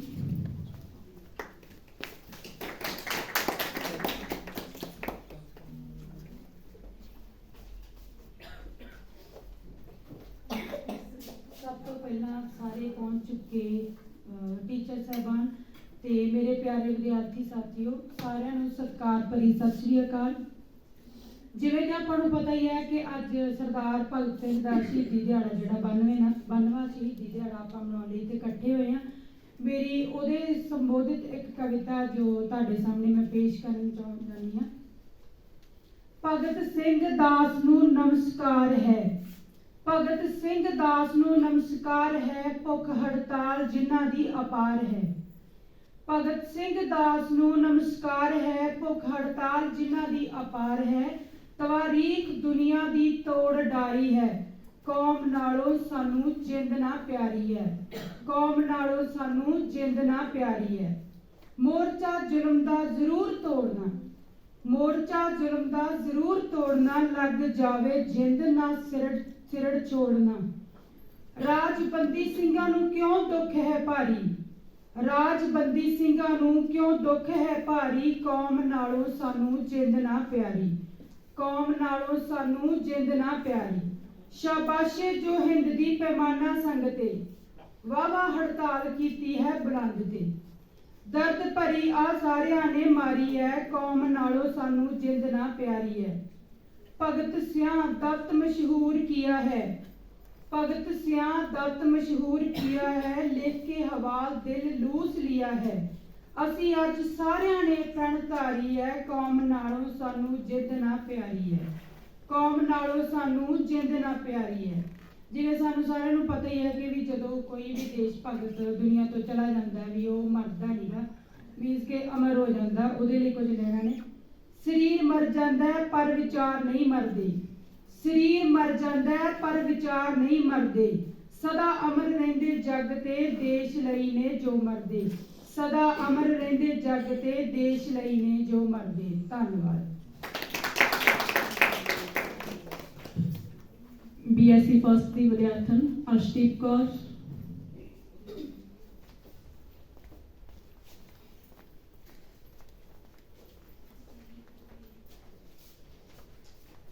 ਸਭ ਤੋਂ ਪਹਿਲਾਂ ਮੇਰੇ ਵੱਲੋਂ ਆਪ ਸਭ ਨੂੰ ਪਿਆਰ ਭਰੀ ਸਤਿ ਸ਼੍ਰੀ ਅਕਾਲ ਅਤੇ ਮੇਰੀ ਅੱਜ ਦੀ ਕਵਿਤਾ।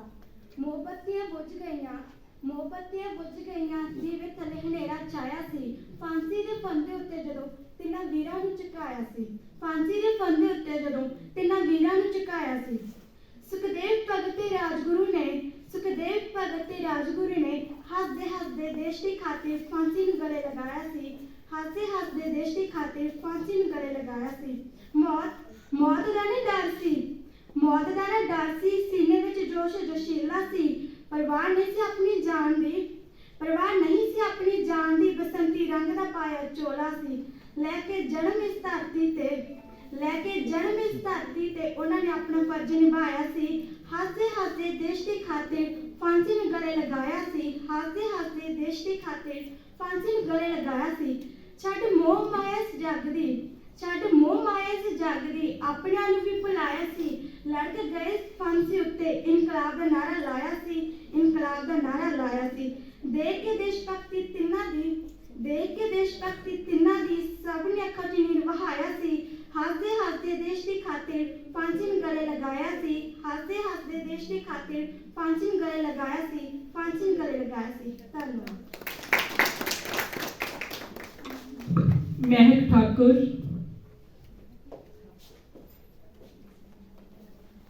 फांसी दे फंदे नू जिसने गले दा हार बनाया सी, फांसी दे फंदे नू जिसने गले दा हार बनाया सी, भगत सिंह ही सी ओह जो मरदे समय मुस्कुराया सी, मैं महक ठाकुर नू वल्लों आप सब नू मेरे वल्लों प्यार भरी सत श्री अकाल। मेरी अज दी कविता विच मैं दसना चाहनी हाँ कि अज 92 वरे हो गए ने शहीद भगत सिंह नू मरिया नू, पर शहीद होया नू, पर फिर भी ओह साडे सामने एक 24 सालां दे जवान ही हन। मेरे दादे दे जन्म वेले तू 12 वरियां दा सी, मेरे दादे दे जन्म वेले तू 12 वरियां दा सी, शहीदी खून नाल भीजी जलियांवाले बाग दी मिट्टी नमस्कार दा।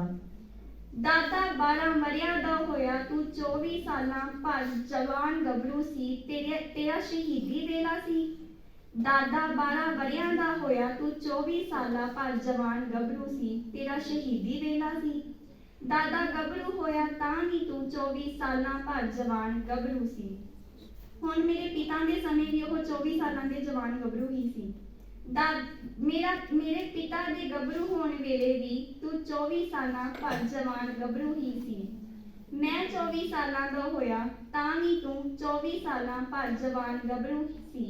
मैं 25 26 27 37 सालां दा होया तू 24 सालां दा पर जवान गबरू ही रहा।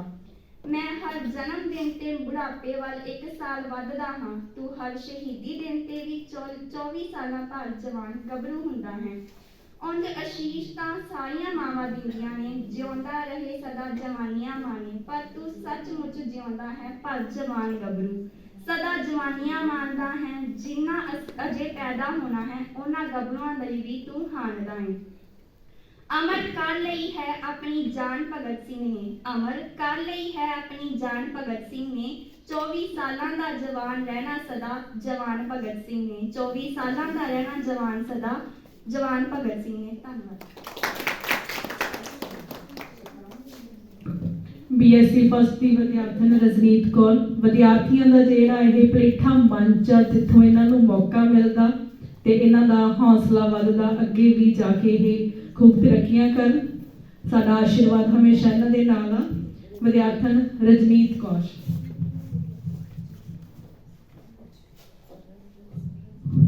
ਸਭ ਤੋਂ ਪਹਿਲਾਂ ਤੁਹਾਨੂੰ ਮੇਰੇ ਵੱਲੋਂ ਪਿਆਰ ਭਰੀ ਸਤਿ ਸ਼੍ਰੀ ਅਕਾਲ। ਜਿਵੇਂ ਕਿ ਅੱਜ ਅਸੀਂ ਜਾਣਦੇ ਹਾਂ ਸ਼ਹੀਦ ਭਗਤ ਸਿੰਘ ਦੇ ਸ਼ਹੀਦੀ ਦਿਵਸ ਨੂੰ ਮਨਾਉਣ ਲਈ ਅਸੀਂ ਅੱਜ ਇੱਥੇ ਇਕੱਠੇ ਹੋਏ ਹਾਂ। ਉਹਨਾਂ ਲਈ ਮੈਂ ਕੁਝ ਕੁ ਲਾਈਨਸ ਲਿਖੀਆਂ ਨੇ। पंजाब का योद्धा अनखीला आज़ादी का मूल्य तार गया, अपनी चढ़ती जवानी देश की खातिर वार गया, अपनी चढ़ती जवानी देश की खातिर वार गया। फांसी का फंदा सामने है लेकिन फिर भी भगत सिंह कहते हैं दुश्मन का किला जला जाएंगे मरते मरते, जिंदा दिल सबको बना जाएंगे मरते मरते।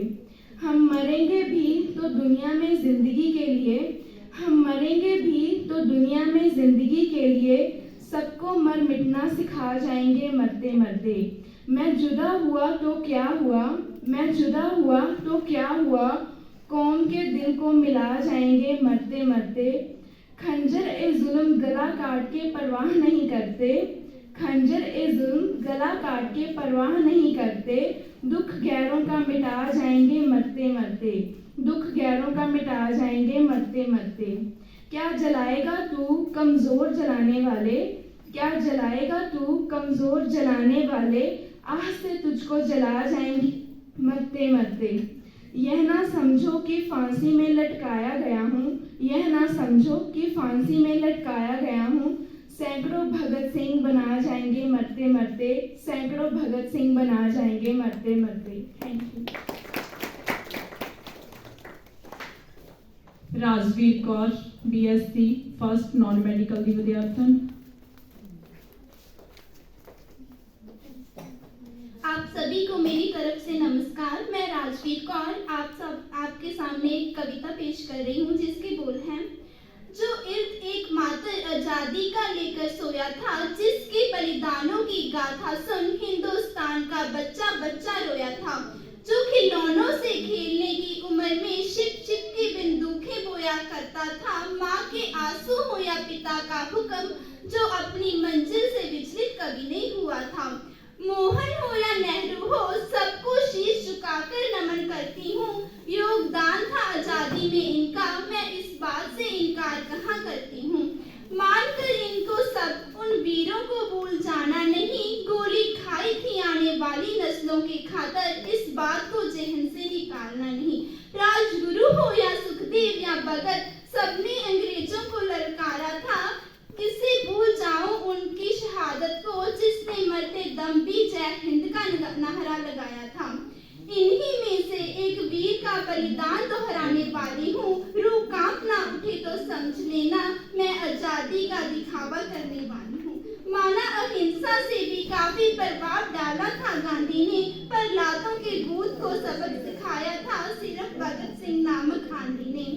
हीर का रांझा बनने की उम्र में शहादत खुशी खुशी अपनाई थी, उस सिंह ने शर्त लगा लो आजादी का नारा भी लगाया होगा उस समाधि ने। माँ से आजादी की लोरी सुनी, बाप को करते कर्म देखा, ठान लिया आजादी के खातर लड़ने का, जब जलियांवाले बाग का माहौल गर्म हुआ। लहू से लिपटकर एक नहीं हजारों इंसान सोए थे, अश्क निकला तभी पहली बार उस आंखों से, ना जाने कितनों ने अपने परिवार खोए थे। उस वक्त निकलता हर आंसू क्रोध की अगन में भस्म हुआ, 12 की उम्र रही होगी जब किशन जी का बेटा भारत माता के नाम हुआ। देखकर पागलपन आजादी की खातर चंद्रशेखर भी मुस्कुराया था, पूछा मौत को गले लगाना है किसको, तो हर इंसान तैयार मिला था। चुने गए 3 वीर फिर सबकी आंखें नम हुई, छोड़ जाएंगे तुझे तेरे लाडले माँ, फिर देश की मिट्टी से ये बात हुई। जाकर असेंबली में के बीचों बीच तीनों ने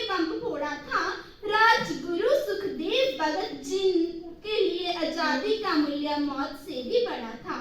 निकल सकते थे अगर चाहते वो, पर वही रह गए शुरुआत आजादी के इनकलाब की करने के लिए। जाग गया है हिंदुस्तान, इतना कहने के लिए इन्होंने जिंदगी मौत के नाम कर दी थी। तह था फांसी का फंदा, फिर भी नया आले का डोंग हुआ। 23 मार्च को दी जाएगी फांसी, ये जानकर पूरा हिंदुस्तान दंग हुआ। हर जगह इस फैसले का प्रतिरोध हुआ। हैरत में था हिंदुस्तान कि दे दो सजाए मौत, इतना भी नहीं बड़ा अपराध हुआ। निकला सूरज हुआ सवेरा, फिर भी अंधेरा था। हर रोज किलकिलाहट करने वाले पंछी आज मानो सितम में गहरा था। पर ये क्या देखा निकलते भारत सिंह को, तेज कुछ अलग ही उसके हर कदम में था। कांप उठा फांसी का फंदा, चूमा भगत सिंह ने जब पकड़ से उसको, तब हवाओं ने भी यही दोहराया, मेरा रंग दे बसंती चोला, मेरा रंग दे बसंती चोला। राजगुरु और सुखदेव को लगाकर सीने इनकलाब का नारा लगाया था। भारत माता की कसम खाकर कहती हूँ कि उस समय भ्रष्ट हुकूमत का हर जल्लाद कूट कूट कर रोया था, हर जल्लाद कूट कूट कर रोया था। खींची रस्सी हुआ देहत्य, फिर ईश्वर ने भी शोक मनाया था। भूलकर मजहबी मसलों को पूरे हिंदुस्तान ने शहीदी दिवस मनाया था, पूरे हिंदुस्तान ने शहीदी दिवस मनाया था। जय हिंद, जय भारत। BSc फर्स्ट ਦੀ ਵਿਦਿਆਰਥਣ ਮੁਸਕਾਨ।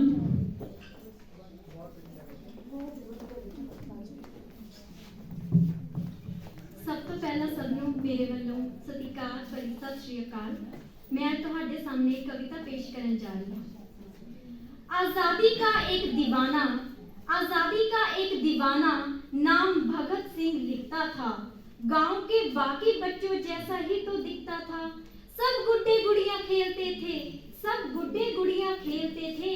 उसको आजादी प्यारी थी, भगत के दिल में इंकलाब की दबी हुई चिंगारी थी। उसकी आंखों के ही सामने, उसकी आंखों के ही सामने जलियांवाला बाग राख हुआ। जनरल डायर के आदेशों से ये कैसा खूनी फाग हुआ। उस दबी हुई चिंगारी ने, उस दबी हुई चिंगारी ने फिर जन्म दिया एक ज्वाला को। क्रांतिकारी बना भगत सिंह, त्याग प्रेम की माला को। सांड्रस को मारा, बलिदानों की कसम भगत ने खाई थी कि ये धमाके संसद में गूंज बहरों को सुनाई थी। और भेजा जेल भगत सिंह को, उल्टी गोरों की चाल हुई और पहली बार 116 दिन की भूख हड़ताल हुई। वो अड़ा रहा, वो अड़ा रहा कि जिसने सपने इंकलाब के देखे थे, उस मूछ की ताव के आगे घुटने अंग्रेजों ने भी टेके थे। वो दोषी सिद्ध हो रहे थे, वो दोषी सिद्ध हो रहे थे और मौत का पंजा कसता था। और जज को देख के भगत सिंह दीवानों जैसे हंसता था। जो चाहा था भगत सिंह ने, जो चाहा था भगत सिंह ने, आखिर वो अंजाम हुआ। तीनों को फांसी दी जाए, फिर कोर्ट में ये ऐलान हुआ। माँ से मिलकर बोला, बेबे मैं दूध का कर्ज चुकाऊंगा। माँ से मिलकर बोला, बेबे मैं दूध का कर्ज चुकाऊंगा। आजादी के हर दीवाने में नजर तुझे मैं आऊंगा। रोए या गर्व करे, रोए या गर्व करे, माँ के तो कुछ भी समझ नहीं आता है। 23 मार्च का दिन आया, ये भूमंडल भी डोल उठा। 23 मार्च का दिन आया, ये भूमंडल भी डोल उठा। जेल का कोना कोना उस दिन रंग दे बसंती बोल उठा। जेल का कोना कोना उस दिन रंग दे बसंती बोल उठा। भगत सिंह की अमित शहादत नियति भांप गई होगी। भगत सिंह की अमित शहादत नियति भांप गई होगी। जब चूमा होगा भगत सिंह ने, रस्सी कांप गई होगी। पत्थर दिल वाले अंग्रेजों के दिल भी पिघल गए होंगे और जल्लादों की आंखों से भी आंसू निकल गए होंगे। देह छोड़ दी भगत सिंह ने, देह छोड़ दी भगत सिंह ने, बनके इबादत गूंज उठा। देह छोड़ दी भगत सिंह ने, बनके शहादत गूंज उठा।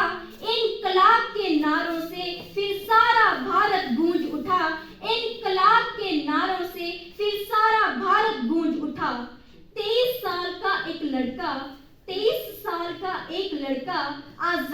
का दीवाना था, वो शहीद आजम कहलाया, बस तुम्हें यही बताना था।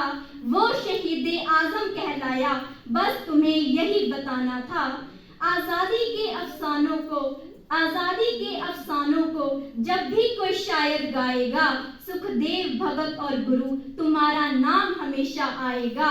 सुखदेव भगत और गुरु तुम्हारा नाम हमेशा आएगा, तुम्हारा नाम हमेशा आएगा।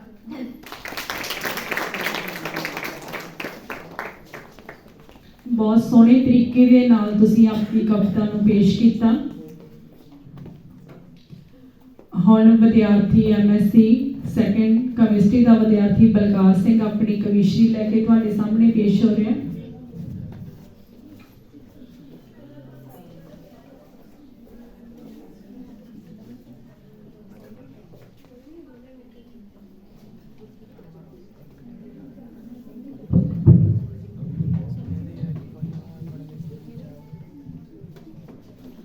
ओ साडे वीर भगत सिंह साहिब ने लिया दिल विच मता पकार, मैं देश आजाद करावना जी, मैं देश आजाद करावना, कोई होर नहीं दिल विच चाह, बन गया दीवाना देश दा। ओ जी बन गया दीवाना देश दा, नहीं कीती कोई परवाह, साडे सोहणे देश दे वीर ने। ओ जी साडे सोहणे देश दे वीर ने, दित्ती सिर दी बाजी ला, ਇਹ ਸਾਡੇ ਦੇਸ਼ ਦੇ ਚੋਰ ਨੇ, ਇਸ ਸਾਡੇ ਦੇਸ਼ ਦੇ ਚੋਰ ਨੇ, ਦਿੱਤਾ ਗੱਭਰੂ ਕੈਦ ਕਰਾ, ਗਿਆ ਜਕੜਿਆ ਵਿੱਚ ਪਿੰਜਰੇ। ओ जी गया जकड़िया विच पिंजरे, रहे जालम जुल्म कमा, रहे जालम जुल्म कमा। ओ वस चलिया विच जेल दे जी, वस चलिया विच जेल दे, दुख देश दा कट लिया, साडे देश दे वीर नूं दित्ता। हो साडे देश दे वीर नूं दित्ता, फांसी दा हुक्म सुना, फांसी दा हुक्म सुना। ओदी होने वाली नार जी, ओ जी ओदी होने वाली नार जी, पई तकदी ओदा राह, किसे जांदे जांदे राही ने जी, किसे जांदे जांदे राही ने, दित्ती उसनू खबर पहुंचा, दित्ती उसनू खबर पहुंचा। हो रोंदी ते कुरलावदी, ओ रोंदी ते कुरलावदी, ओ रोंदी ते कुरलावदी, रब दिता कहर कमा, रब्बा मैं की तेरा वगाड़िया, ओ रब्बा मैं की तेरा वगाड़िया, केड़े जन्म दा बदला लिया, कोई देख ना खुशी जग दी, ओ कोई देखी ना खुशी जग दी, अजे पूरा ना होया चा, दाता ऐडा जुल्म कमावना, ओ दाता ऐडा जुल्म कमावना, तू चंगा बेपरवाह, ओ तू चंगा बेपरवाह। जा मिली दरोगे जेल नूं जी, जा मिली दरोगे जेल नूं, लई मुलाकात करवा, कहंदी एक ही जुल्म कमा लिया, ओ जी की कहंदी एक ही जुल्म कमा लिया, तुसी पै गए केड़े राह, कंधा मेरे देश दियां रोंदियां जी, कंधा मेरे देश दियां रोंदियां, रहियां शम शम नीर बहा, कदी सेरा बन के आवसी, हो कदी शेरा बन के आवसी, पई तकनिया तेरा राह, मेरियां सदरा हाली दूरियां जी, मेरियां सदरा हाली दूरियां, मेरा पूरा ना होया चा, ओ मेरा पूरा ना होया चा। कुछ तरस कर मेरे हाल ते, हो कुछ तरस कर मेरे हाल ते, मैनू हानियां ले जा, मैं कदी न तरले पावदी, मैं कदी तरले पावदी, मेरे दिल दे शहनशाह के हवीर भगत सिंह साहिब ने, ओ जी के हवीर भगत सिंह साहिब ने, तू भोलिए नीर ना नीर बहा, मैं देश तो तन मन वारिया जी, मैं देश तो तन मन वारिया, पूरा हो गया मेरा चाह, मैं बन के माली देश दा जी, मैं बन के माली देश दा, कई दिते ने बूटे ला, फल खाणगे बच्चे देश दे हो, फल खाणगे बच्चे देश दे, असी दिता फर्ज निभा, असी दिता फर्ज निभा, ओए असी अमर शहीदी पाके जी, असी अमर शहीदी पाके लेना जीवन सफल बना, साडा देश आजाद हो जावना, ओ साडा देश आजाद हो जावना, कोई होर ना दिल विच चाह, कल घोड़ी उत्ते चढ़ जावना जी, मैं कल घोड़ी उत्ते चढ़ जावना, मेरा होना कल विआह, मेरे 33 करोड़ बरातियां ओ जी, मेरे 33 करोड़ बरातियां, मेरियां भैणां कोड़ियां गांदियां, मेरियां भैणां कोड़ियां गांदियां, बड़ा बाग फड़ाई दा चाह, बड़ा बाग फड़ाई दा चाह, ओ तू भी गीत खुशी दे गा लई, ओ तू भी गीत खुशी दे गा लई अपना दिल परचा, समा हो गया समाप्त मिलन दा जी, समा हो गया समाप्त मिलन दा, दिता जालम बिगल बजा, साथी विछड़े जन्म जन्म दे जी, साथी विछड़े जन्म जन्म दे, दिता जालम विछोड़ा पा, दिता जालम विछोड़ा पा, ओ सोने देश दे वीर शेर नू जी, सोने देश दे वीर शेर नू, दिता फांसी दे तख्ते चढ़ा, इन्ना जालम जुल्म कमावना हो, इन्ना जालम जुल्म कमावना, दिती जग दी जोत बजा, साडे देश दे अमर शहीद दे हो, साडे देश दे अमर शहीद दे, रहे लोग कोड़ियां गा, ओ रहे लोग कोड़ियां गा, ओ रहे लोग कोड़ियां गा।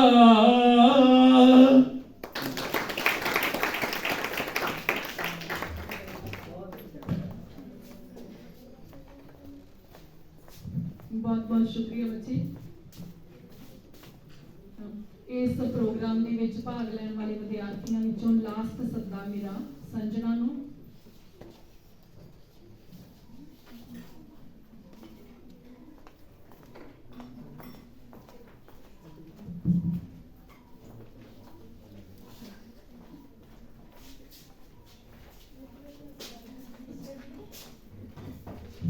ਕਾਰਯੋਗ ਹਾਜ਼ਰੀ, ਮੇਰੀ ਅੱਜ ਦੀ ਕਵਿਤਾ ਦਾ ਵਿਸ਼ਾ ਹੈ ਭਗਤ ਸਿੰਘ ਨੂੰ ਯਾਦ ਕਰਦੇ ਹਾਂ।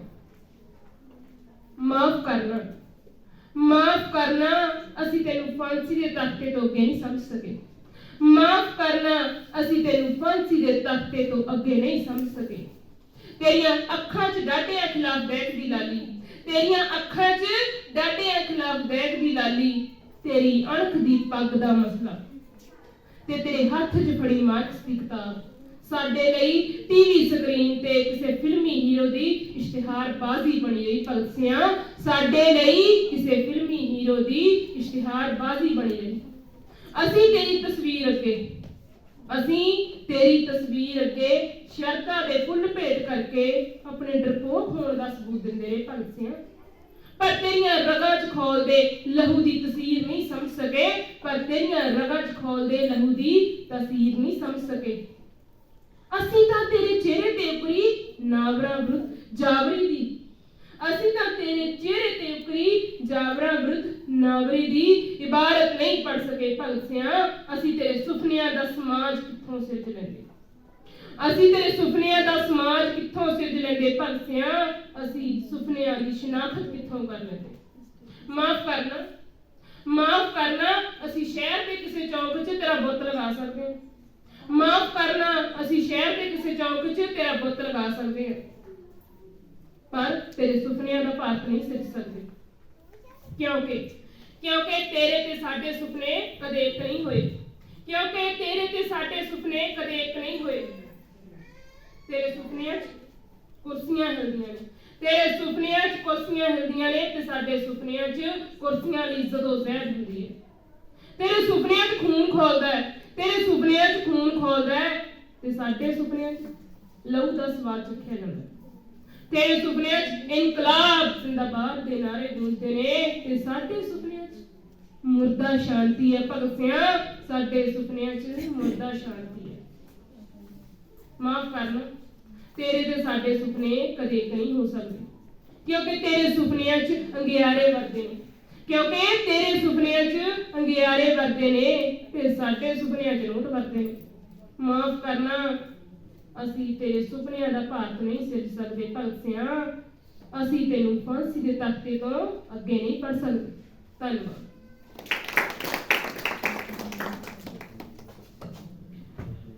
बहुत बहुत शुक्रिया बेटा। ਹੁਣ मैं college director professor Kirpal Kaur ji ਨੂੰ इस प्रोग्राम बारे अपने विचार साझे करने ਲਈ स्टेज ਤੇ ਬੁਲਾਉਣਾ ਚਾਹੁੰਦੀ ਹਾਂ।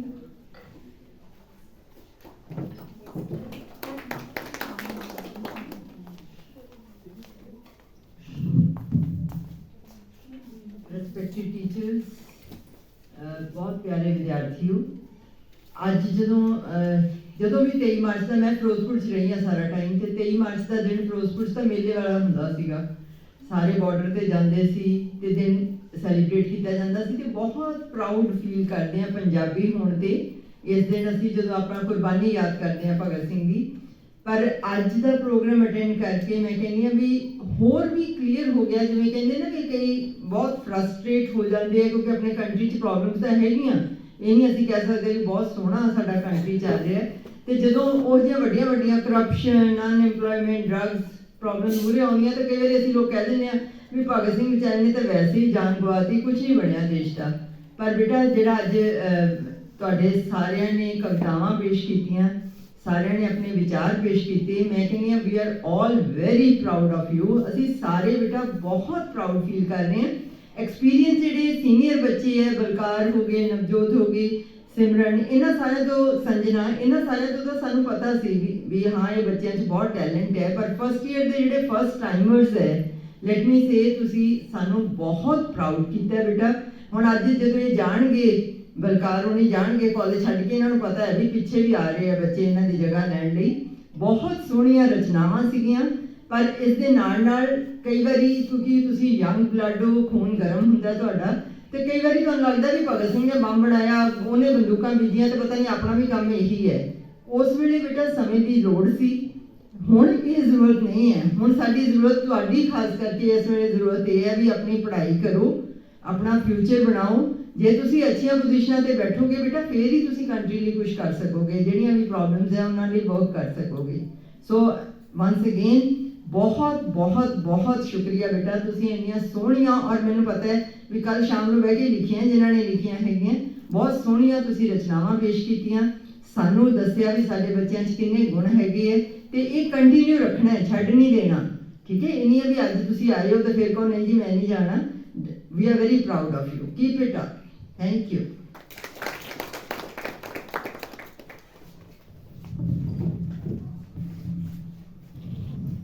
बहुत बहुत शुक्रिया मैम। ਆਪਾਂ ਵੀ ਪਿਆਰੇ ਵਿਦਿਆਰਥੀਓ ਕਿਤਾਬਾਂ ਦੇ ਲੜ ਲੈਣਾ। ਭਗਤ ਸਿੰਘ ਜਿਵੇਂ ਪੂਰਾ ਜੀਵਨ ਉਹ ਪੜ੍ਹਦੇ ਸੀ ਤਾਂ ਹੀ ਉਹਨਾਂ ਨੂੰ ਇੰਨੀ ਜਾਣਕਾਰੀ ਸੀ। ਅਖੀਰ ਦੇ ਵਿੱਚ ਜਦੋਂ ਉਹਨਾਂ ਨੂੰ ਫਾਂਸੀ ਦੀ ਸਜ਼ਾ ਸੁਣਾਈ ਗਈ ਸੀ, ਉਦੋਂ ਵੀ ਉਹਨਾਂ ਨੂੰ ਪੁੱਛਿਆ ਗਿਆ ਸੀਗਾ ਵੀ ਤੁਹਾਨੂੰ ਕੀ, ਤੁਹਾਡੀ ਆਖਰੀ ਇੱਛਾ ਕੀ ਹੈ, ਤਾਂ ਉਹਨਾਂ ਨੇ ਕਿਹਾ ਸੀਗਾ ਕਿ ਕਿਤਾਬ ਉਹ ਲੈਲਨ ਦੀ ਜੀਵਨੀ ਪੜ੍ਹਨਾ ਚਾਹੁੰਦੇ ਸੀ।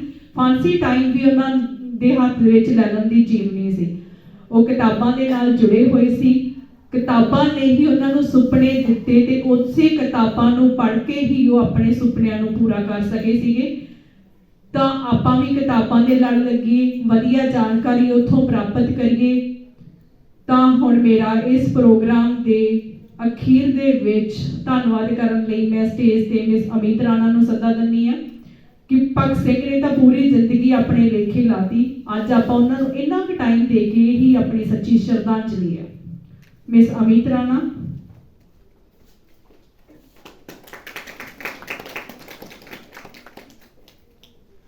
Good afternoon, respected Director Ma'am, teachers and my dear students. First of all, I would like to thank Director Ma'am for giving us such a platform to organize such functions. Thank you so much, ma'am. And I thank all the students who've participated, and thank you once again for this function. Thank you.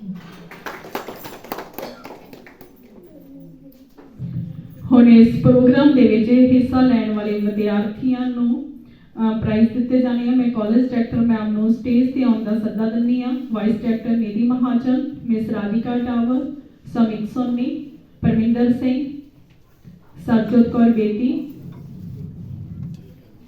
ਪਿਆਰੇ ਵਿਦਿਆਰਥੀਓ, ਜਿਹੜੇ ਵੀ ਤੁਸੀਂ participate ਕੀਤਾ, ਜਿੰਨਾ ਵੀ ਵਿਦਿਆਰਥੀਆਂ ਨੇ, ਜਿਹੜੇ MSc ਦੇ ਵਿਦਿਆਰਥੀ ਆ ਉਹ ਪਹਿਲਾਂ ਲਾਈਨ ਦੇ ਵਿੱਚ ਆ ਜਾਣ। ਬਲਕਾਰ ਸਿੰਘ, संजना, गुरकीरत, नवजोत कौर, करमनदीप ਨੂੰ ਵੀ ਮੇਰਾ ਸਟੇਜ ਤੇ ਆਉਣ ਦਾ ਸੱਦਾ, ਕਿਉਂਕਿ ਉਹ ਵੀ ਪੋਇਮ ਤਿਆਰ ਕਰਕੇ ਲੈ ਕੇ ਆਈ ਸੀ ਕਿ ਉਹਨਾਂ ਦੋ ਬੱਚਿਆਂ ਦੀ ਪੋਇਮ ਇੱਕੋ ਜਿਹੀ ਹੋ ਗਈ ਸੀ, ਇਸ ਲਈ ਉਹਨੇ ਮਨਾ ਕਰ ਦਿੱਤਾ।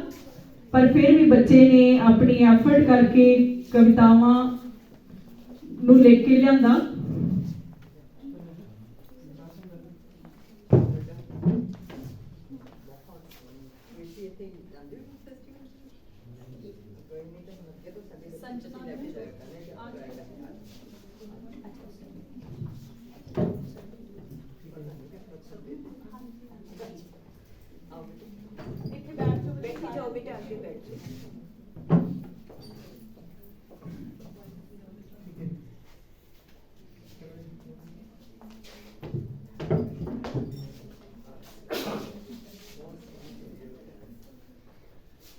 ਮੇਰੀ ਬਾਕੀ ਭਾਗੀਦਾਰਾਂ ਨੂੰ ਵੀ ਬੇਨਤੀ ਆ ਕਿ ਸਾਰੇ ਸਟੇਜ ਤੇ ਕੋਲ ਵਾਰੀ ਨਾਲ ਪਹੁੰਚ ਜਾਣ।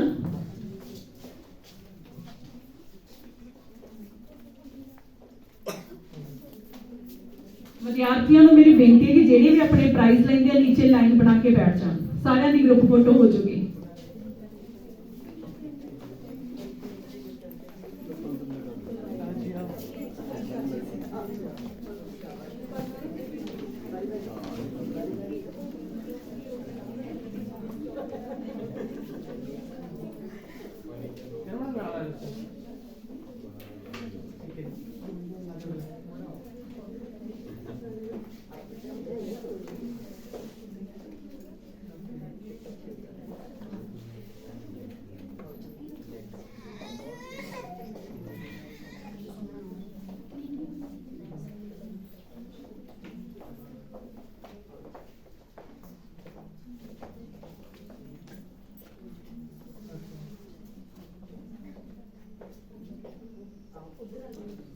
इधरली साइड आ जाओ बेटा, इधरली साइड आ जाओ।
सारे डेस्क टीचर साहबान स्टेज पे आउन।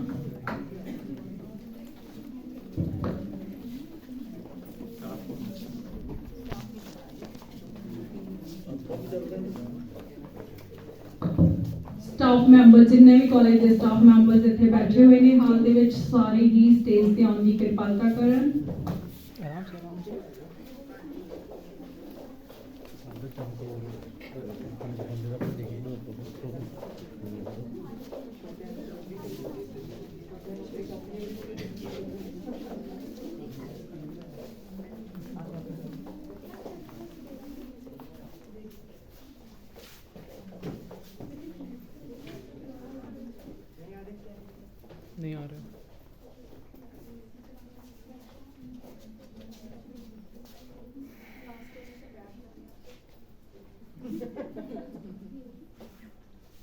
माइक से गाता हूँ।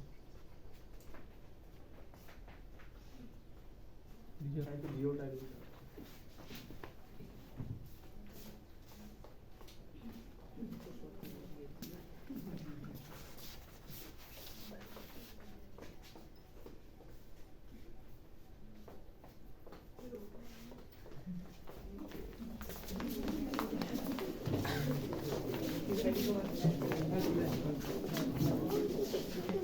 इधर आ, मम्मा इधर आ जाएंगे।